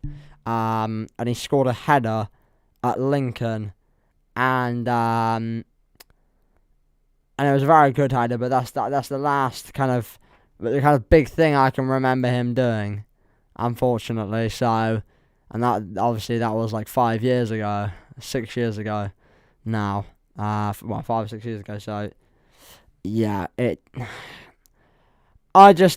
just not a significant enough player at this level, unfortunately. Sheffield Wednesday, by the way, have a solid grip on the game against Wickham. I think they're probably going to be, well, by the looks of it, pushing for a goal to take their advantage to a 2-goal lead. And that's probably fair. I think that's probably the right thing to do. The last thing you want to do at home is kind of just sit on the ball and defend. He scored against Wimbledon last season. Yeah, he did, but again, that wasn't really a significant, a moment of significance that I remember. I'll be honest, because we won 3-1 that game. As a whole, most of the team played crap that game. It was just a good last 15 minutes or so, but yeah.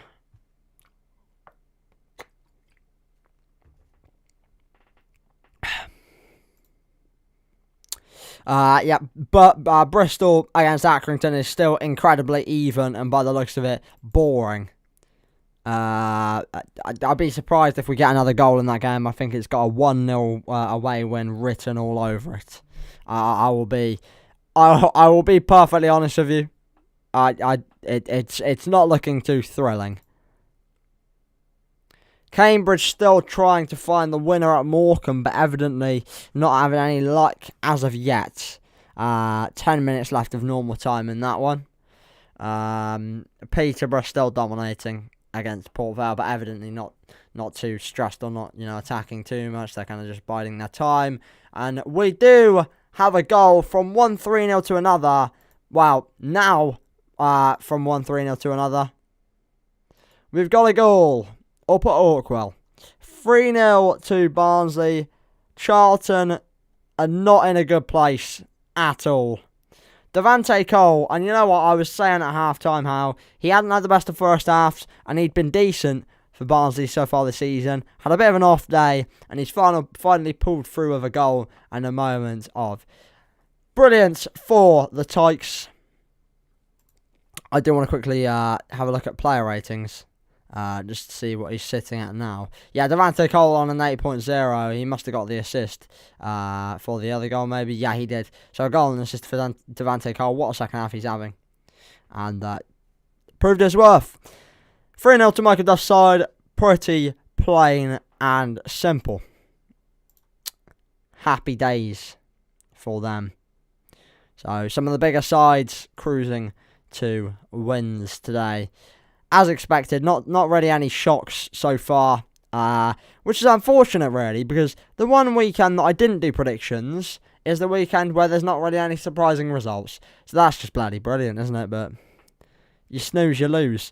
Right, Barnsley, let's change that. Barnsley 3, Charlton. Any other changes? Wickham still trying to plug away and get a few chances. They're starting to get a few more attacks away at Wednesday now. The Bristol Rovers Accrington game is still very boring. again, I think that looking at it now, I think the Shrewsbury-Burton game is starting to level out as we head into the final 10 minutes. Cambridge still really, really pushing hard for a winner. Morecambe look like they're going to have to try and settle here because they don't look like they could get anything. But as we've seen today, goals can come against the run of play quite easily. So we'll see. Blimey, live betting. Obviously, I know there's only 10 minutes left, but Wycombe at 66 to 1. 66 to 1 to win. And there's still, if Wycombe can get a goal, there's still a fair chance at that. That wouldn't be bad if that came in, would it? Whack a pound on that. Happy days. That would pay for your takeaway on a Saturday night, wouldn't it? Blimey. But, it doesn't look like it's going to happen, like I say. Wycombe are trying, by the looks of things, but nothing really seems to be giving as of what I can see right now. Morecambe had a couple of chances in the last few minutes against Cambridge, but again, nothing seems to be happening. Cambridge, over the course of the second half, have absolutely wiped the floor with Morecambe, but unfortunately, they've only had one shot on target from 8 shots, so interesting. Shrewsbury against Burton, still the same. Okay, I'm going to refresh SofaScore actually just so I can see what scores has happened. Yep, so as it stands, Cheltenham still sit above the relegation zone. Happy days. If we can end today above the relegation zone, I'd be pretty happy with that, to be honest.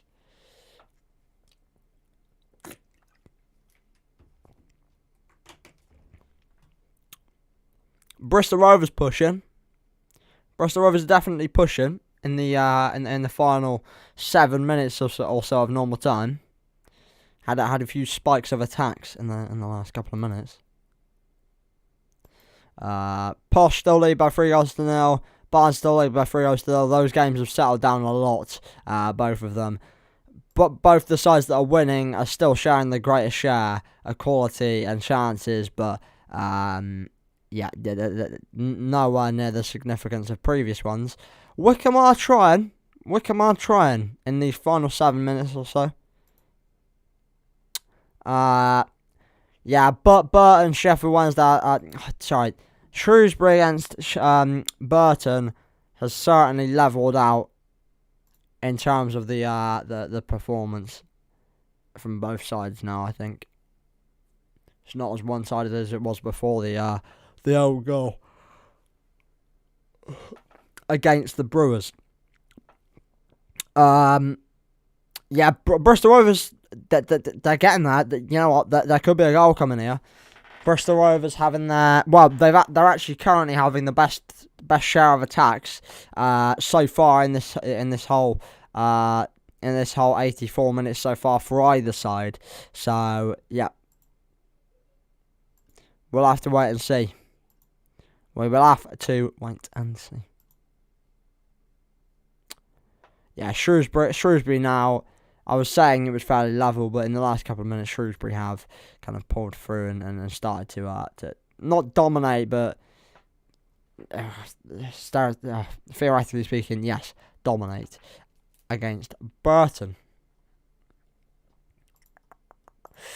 I will let you know that there could be a few goals in these last 5 minutes or so, to be fair.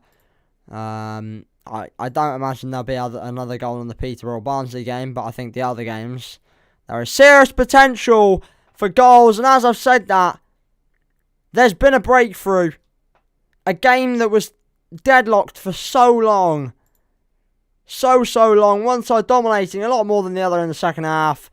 And as you can tell, on screen and the way I've said things, that goal has come in the way of Cambridge United. 87th minute. What looks to be a winner for the U's, and that is going to be absolutely huge in the course of their season. And Morecambe, they were hanging on, as you can tell, absolutely hanging on for about 60 or so minutes of the game. Obviously, they got their goal fairly early. They got their goal 12 minutes in, and from about the 20th minute onwards, they were absolutely clinging on. And in the 87th minute, Cambridge finally got the goal that they were working for majority of the game, and fair play to them.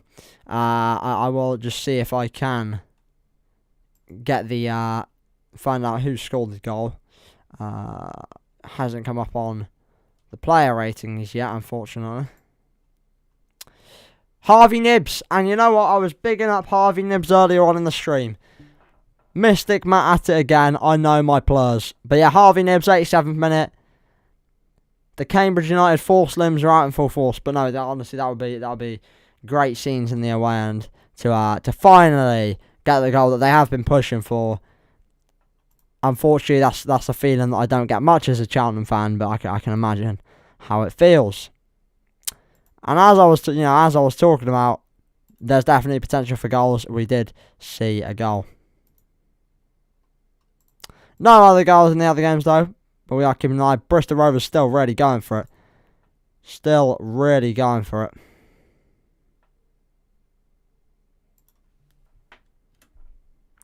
Two, 1. Lovely stuff. So what does that mean for the table? Well, Morecambe now bogged back down in 23rd. Well and truly on 7 points. Not what they would have wanted, it's fair to say. Interesting, we've got a goal. 85th minute. Is the impossible dream back on? Charlton Athletic have regained a goal. It's now 3-1 at Oakwell.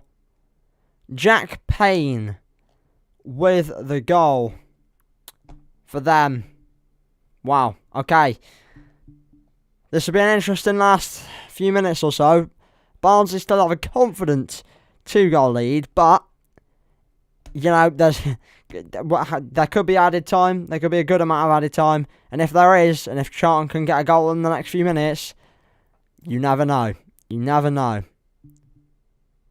But there we have it. There's another goal in League One in a game that I said there probably wouldn't be another goal in. So evidently it's not Mystic Matt. Evidently it's just a bit of luck of me saying things. So there we go. Okay. That has been updated. Any other goals? Bristol Rovers still plugging away, but can't find that goal.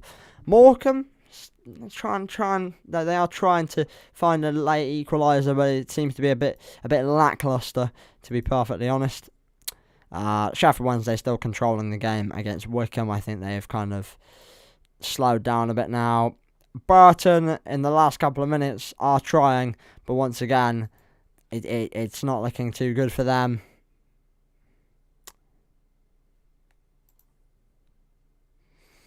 I'm glued to this Morecambe game, I don't know why I'm glued to it. 3 minutes remaining at Oakwell, still 3-1 to Barnsley. 1 minute of normal time, 30 seconds remaining of normal time at the Memorial Ground. Bristol Rovers, of course. We are now 1 minute into added time at Morecambe. Still 3-1 to Peterborough as we head into the second minute of added time. No change in the Barnsley game as I refresh it. And yeah, heading into the 89th minute now at Hillsborough. No change in the scoreline. Okay, I believe, looks to be slowing down a bit now as we approach the end of this week's games.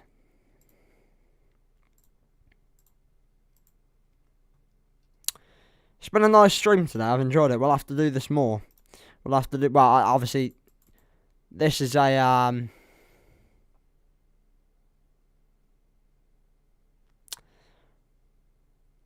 this is a bit of a strange circumstance because I wouldn't usually wouldn't be doing this these streams because I'd normally be at the football. But yeah.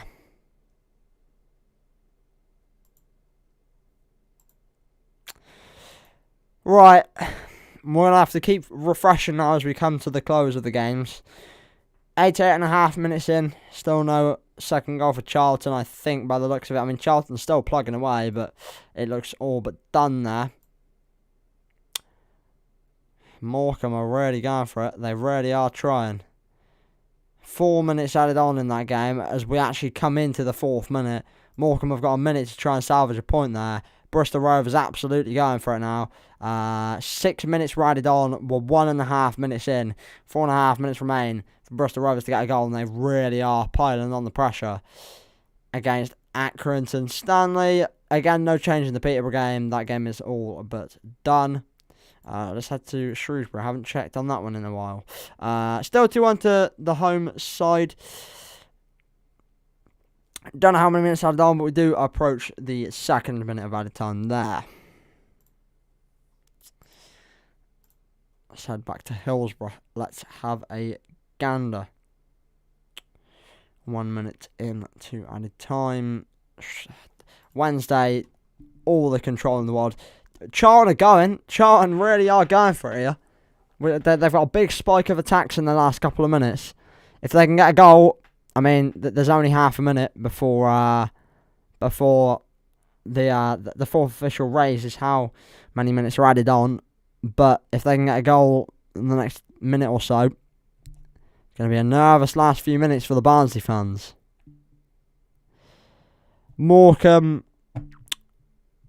has just hit 4 minutes of added time, and Cambridge are still winning 2-1. Morecambe have been trying, but that game looks all but over as we approach the referee's final whistle. Still 1-0 to Accrington Stanley. They are absolutely clinging on by the skin of their teeth now. 3 minutes remaining of added time.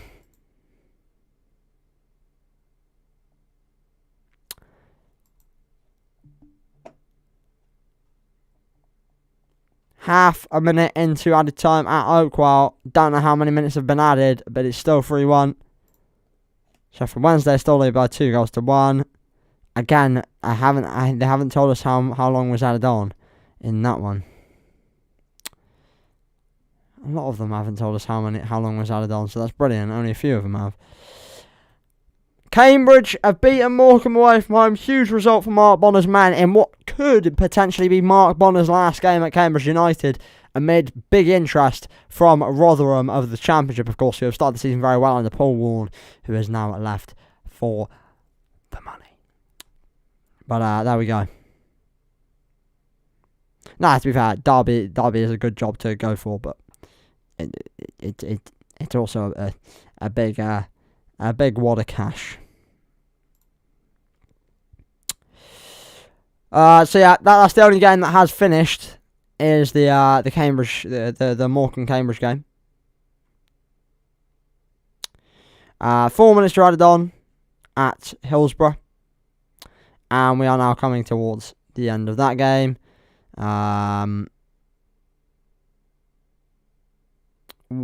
minute and 50 seconds into added time at Oakwell. The game's done pretty much there. 1.5 minutes remaining at the Memorial Ground, and it's getting desperate times for Bristol Rovers. Peterborough have beaten Port Vale by 3-0. Port Vale, very poor performance today by the looks of things, and I will be watching the highlights of that, but they have not looked at the races at all when it comes to the summary. Oh my word, 13 minutes of added time at Shrewsbury. Oh my goodness. Okay, what's happened there? Was there a major injury? There must have been. So that means there's still 9 minutes of added time to go at Shrewsbury. But there's still a chance. There is still a chance.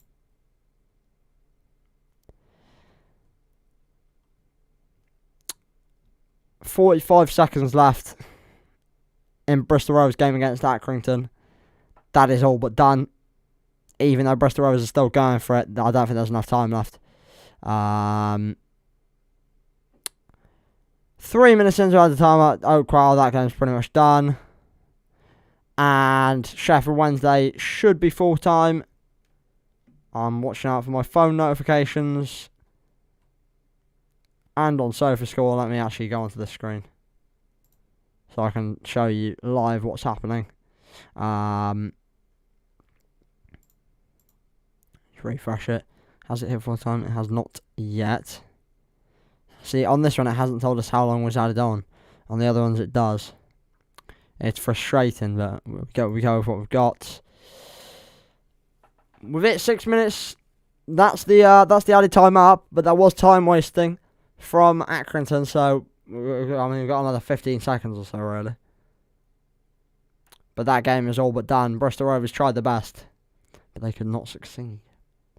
Morecambe are terrible. They've had one shot on target. Okay, they've had 4, but... Alright, I mean, okay, no, they had 2 in both halves, so... I was going to say you might just be on about the first half. Or the second half, sorry. Still not saying full time yet, but there we go. How is it not full time at Hillsborough? What's going on? What's going on? Into the 6th minute now, there. Let's see. Burton trying. Doesn't look like it's going to be Brighton's day. Full time at Memorial Ground. Bristol Rovers have lost 1-0 to Accrington. Standing, that's 2 league wins on the bounce now for Accrington. 2 1-0 wins in the league on the bounce. Both coming against South West teams in Bristol and Cheltenham Town.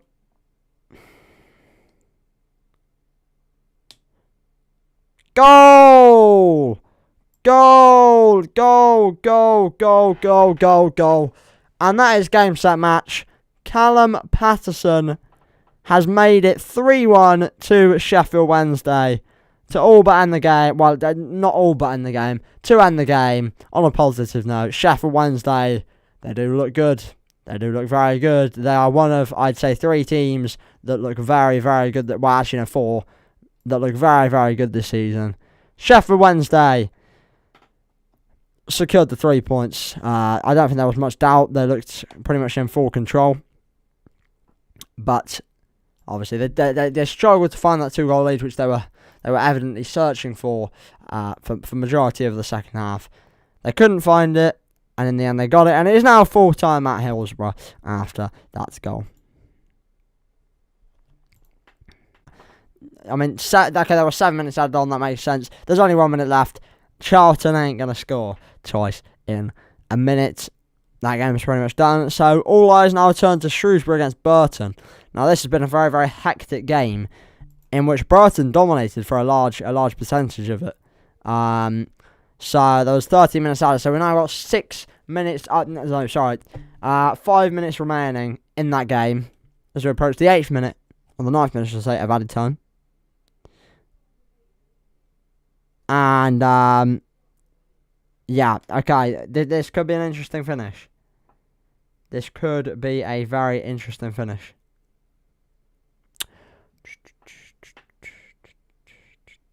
I was just checking that the stream was okay. It was coming up a bit dodgy on mine. Let me go full face cam for a sec, just so I can make sure everything is running smoothly. Oh, we're dropping frames. Why are we dropping frames? Okay, apologies guys, we're dropping frames. I don't know what's going on.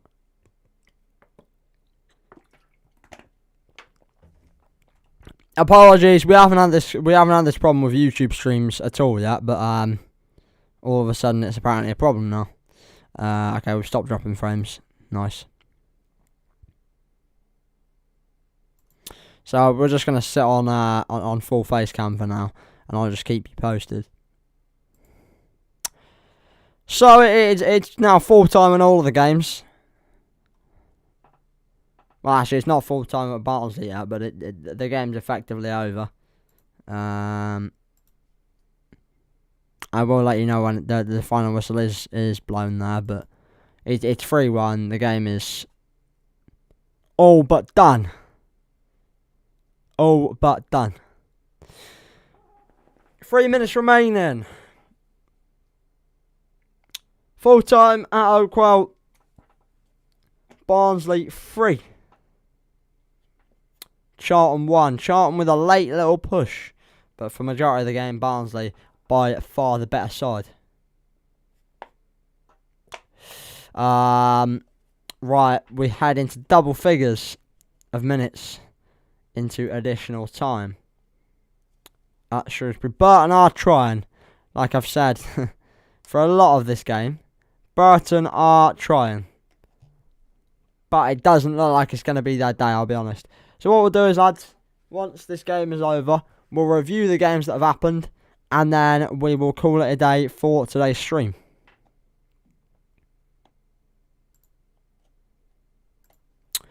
But who knows? There could be a goal.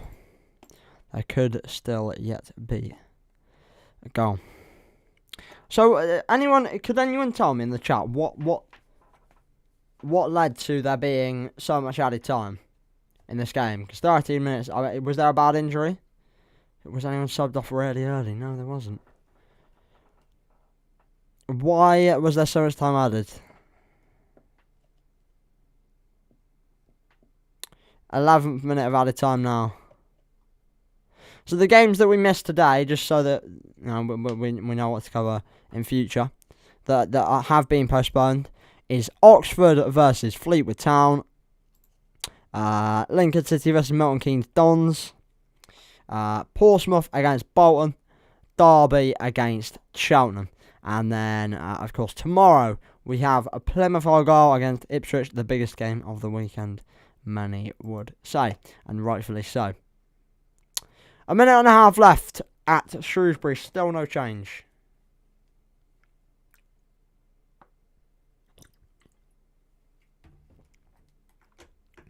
Still no change there.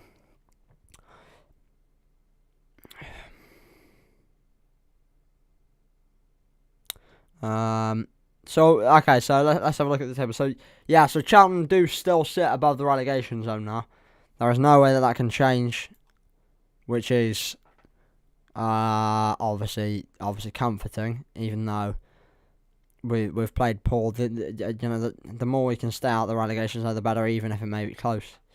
Shea Dunkley has committed a foul very, very late on here. Burton are evidently still pushing. Evidently still pushing for that goal.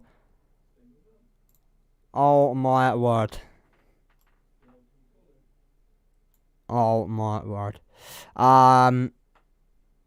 Right, we are now heading towards the 13th minute. Oh my gosh. Thing is that it's annoying because I can see what I can see, but obviously I don't know if there's any like substance in Burton's attacks or anything like that, but it does look like Burton are pushing.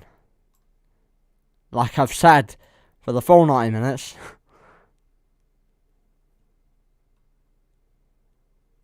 Stats, what's the stats saying? Yeah, second half, wow. 9 shots, 5 on target for Burton. Evidently coming closer with their chances as well. Which is interesting. Right, we're now into the 13th minute. The ref's whistle must have gone, obviously, but everything is a bit delayed on any live score apps, so we can only wait until it actually says full time.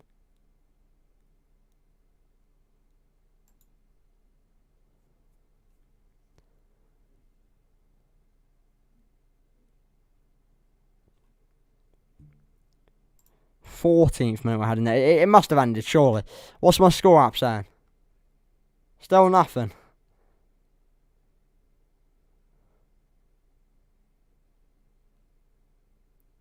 I need to find out why there was so long added on.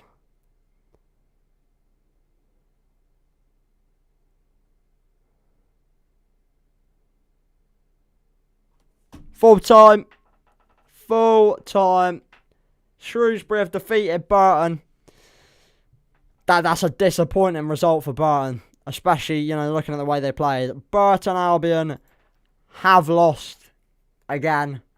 They still sit on 4 points. They looked like they were pretty confidently heading towards at least getting up to 5, potentially getting up to 7, and they've come away with nothing. They still sit on 4. Not what they'd have wanted, it's fair to say. Right. I'm going to size this so I can still see like the chat and the quality of the stream. But we have been live now for 2 hours and 15 minutes, bloody hell. It's a long time. Right. Let's dive into this one first then. The game that we've a lot has happened in. So, this is what I mean.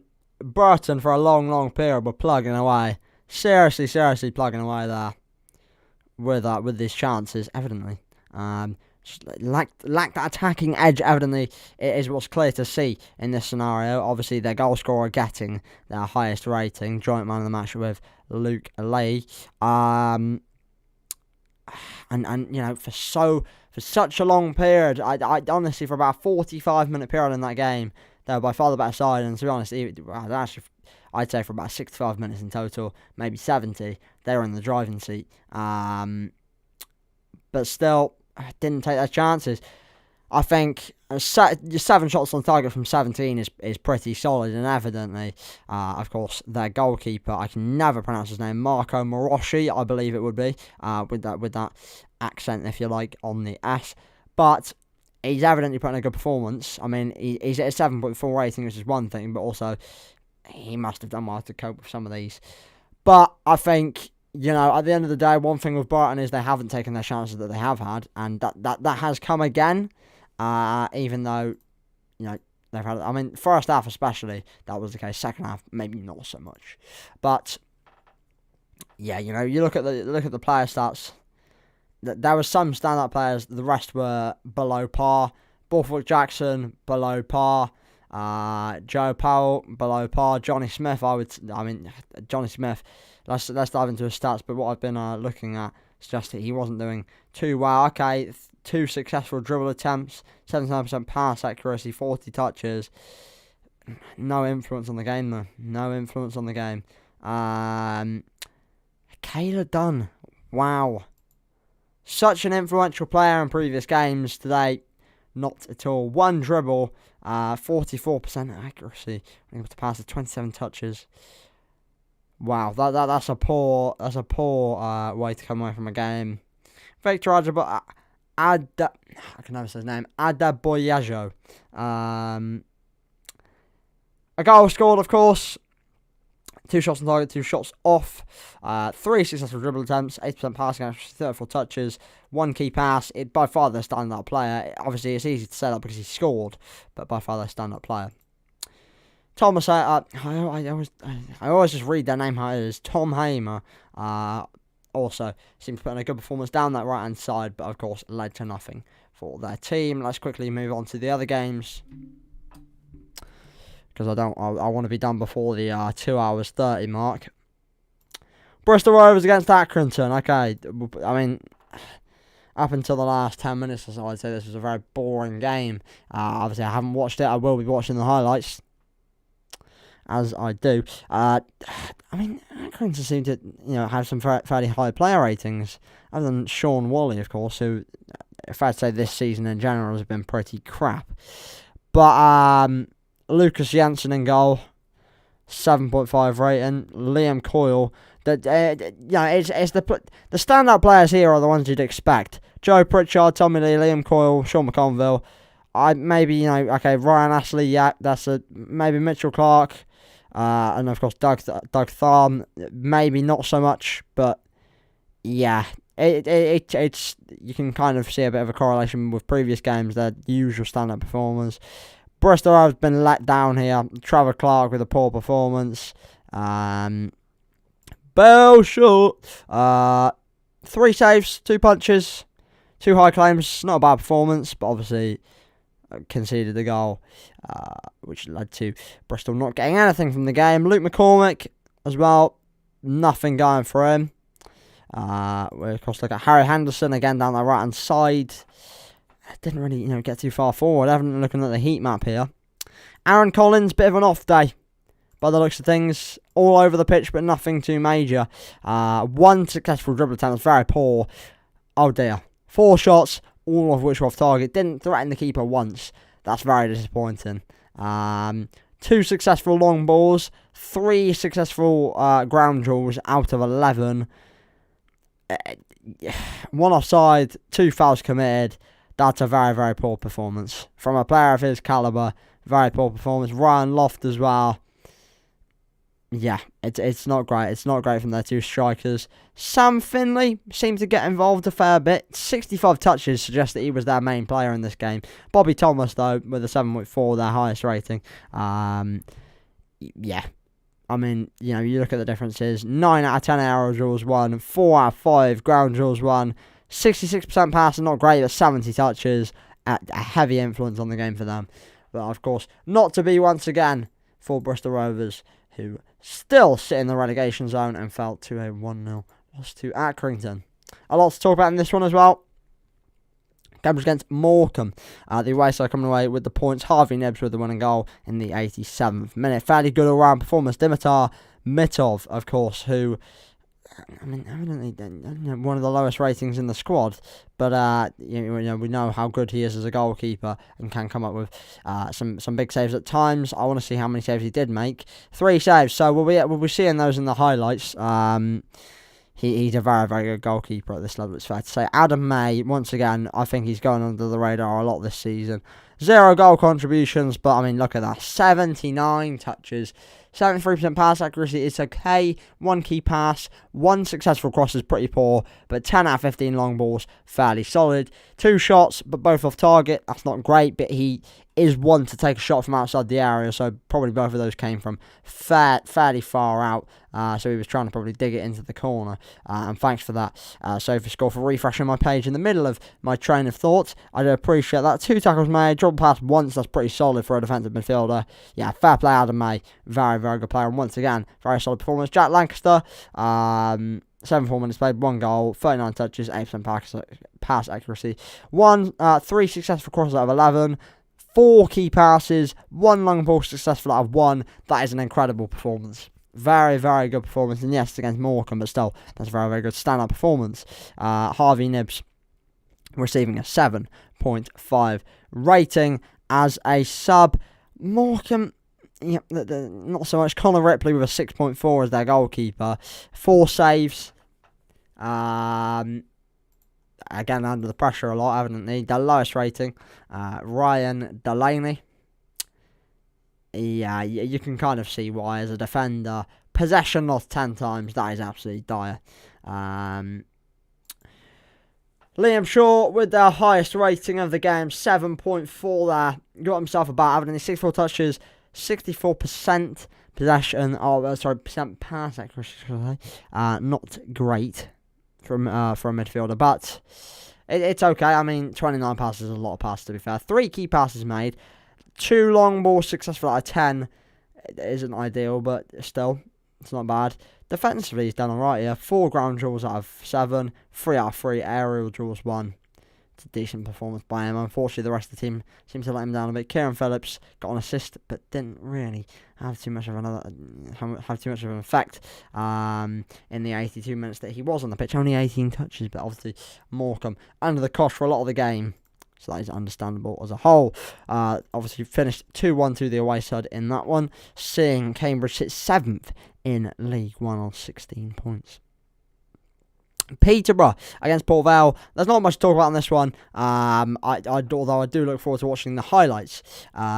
Yeah, as expected, a very, very standout performance here. Against the green of the player ratings of Peterborough against the dark yellow and orange of Port Vale. Other than Dan Jones, who seemed to have a decent rating at half time as well, so evidently a decent performance on the whole. Wow. Johnson Clark Harris with a 9.0 rating. I believe that's going to be one of the highest ratings of the season so far. So that'll go onto the chart down the right hand side of the main League One screen. So fair play to him. 82 minutes played, 2 goals scored, 3 shots on target, 2 off, 4 shots blocked. Didn't have 1 dribble attempt. Wow, okay, interesting. Hit the woodwork once, so was very, very close to a hat-trick. 40 touches, 57% pass, which is pretty poor, but was still 1 key pass. Average was 4 out of 10. Ground was 1 out of 1. That's not bad at all for a striker. Of course, as well, Poku, Very, very good performance for 77 minutes. 2 assists. Wow, not bad at all. There's nothing else to say. Peterborough, evidently, absolutely brilliant. And where does that make them sit? That helps them to 8th place. 1 point behind Cambridge, 1 point behind Cambridge. There. Barnsley against Charlton. Now, bit of an interesting one. Barnsley dominated for most of the game, but Charlton did give them a run for their money through a goal from Jack Payne, of course, formerly last season of Swindon Town, in the 85th minute there.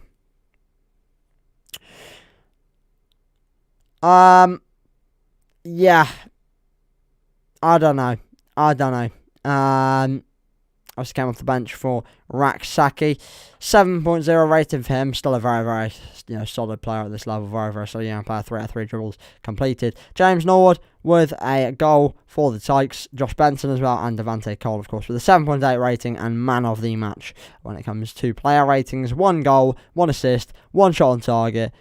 3 successful dribble attempts out of 5, 69% pass accuracy, not bad at all for an attacking player like him. 32 touches, probably want a bit more, but that's not bad at all. 6 out of 13 ground drills won, 1 out of 4 arrow drills won. Yeah, that's not bad at all for a player of his position, size, quality, etc.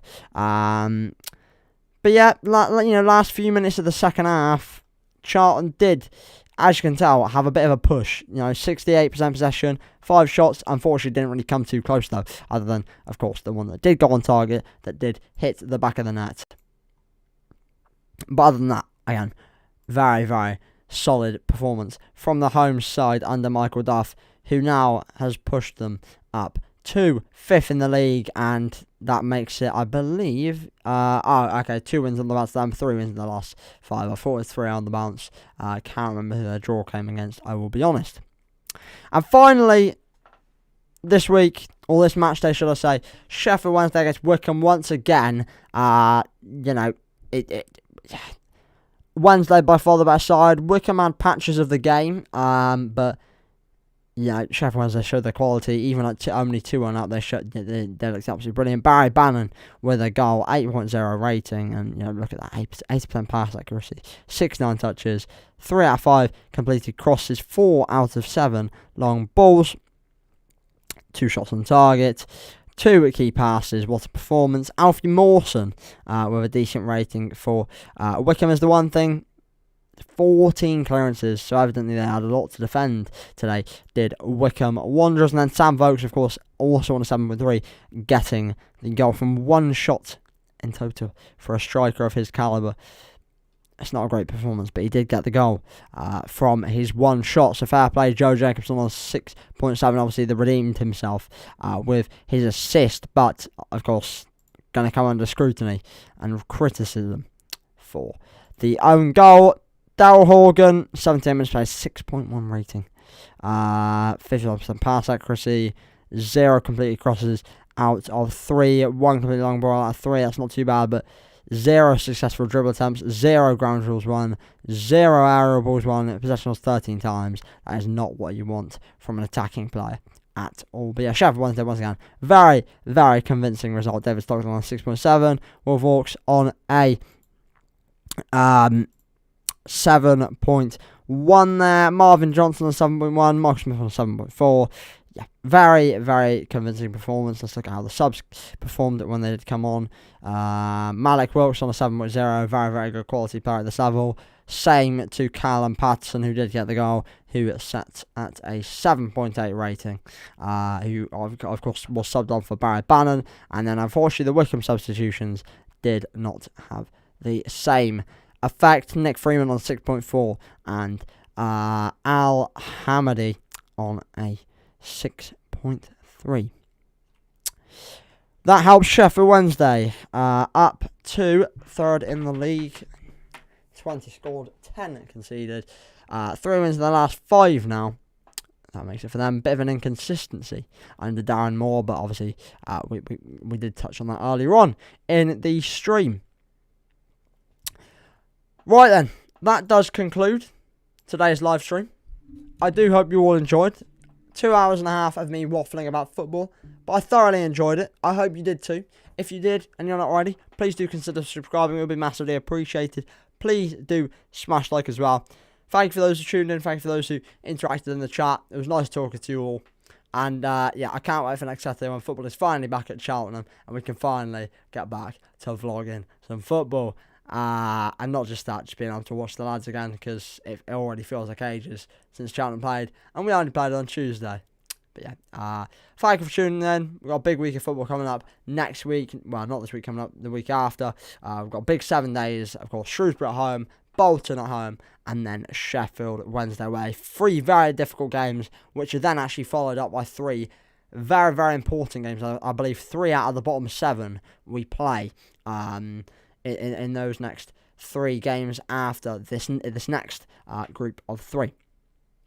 There are big stuff coming from Cheltenham Town, but some interesting results in League One today, but nothing too unexpected. The one week where I didn't do predictions on TikTok, brilliant. Typical stuff. But yeah, thank you for tuning in. Much love to you. Have a fantastic rest of your weekend. All the best, lads. Cheers. Have a good evening. All the best.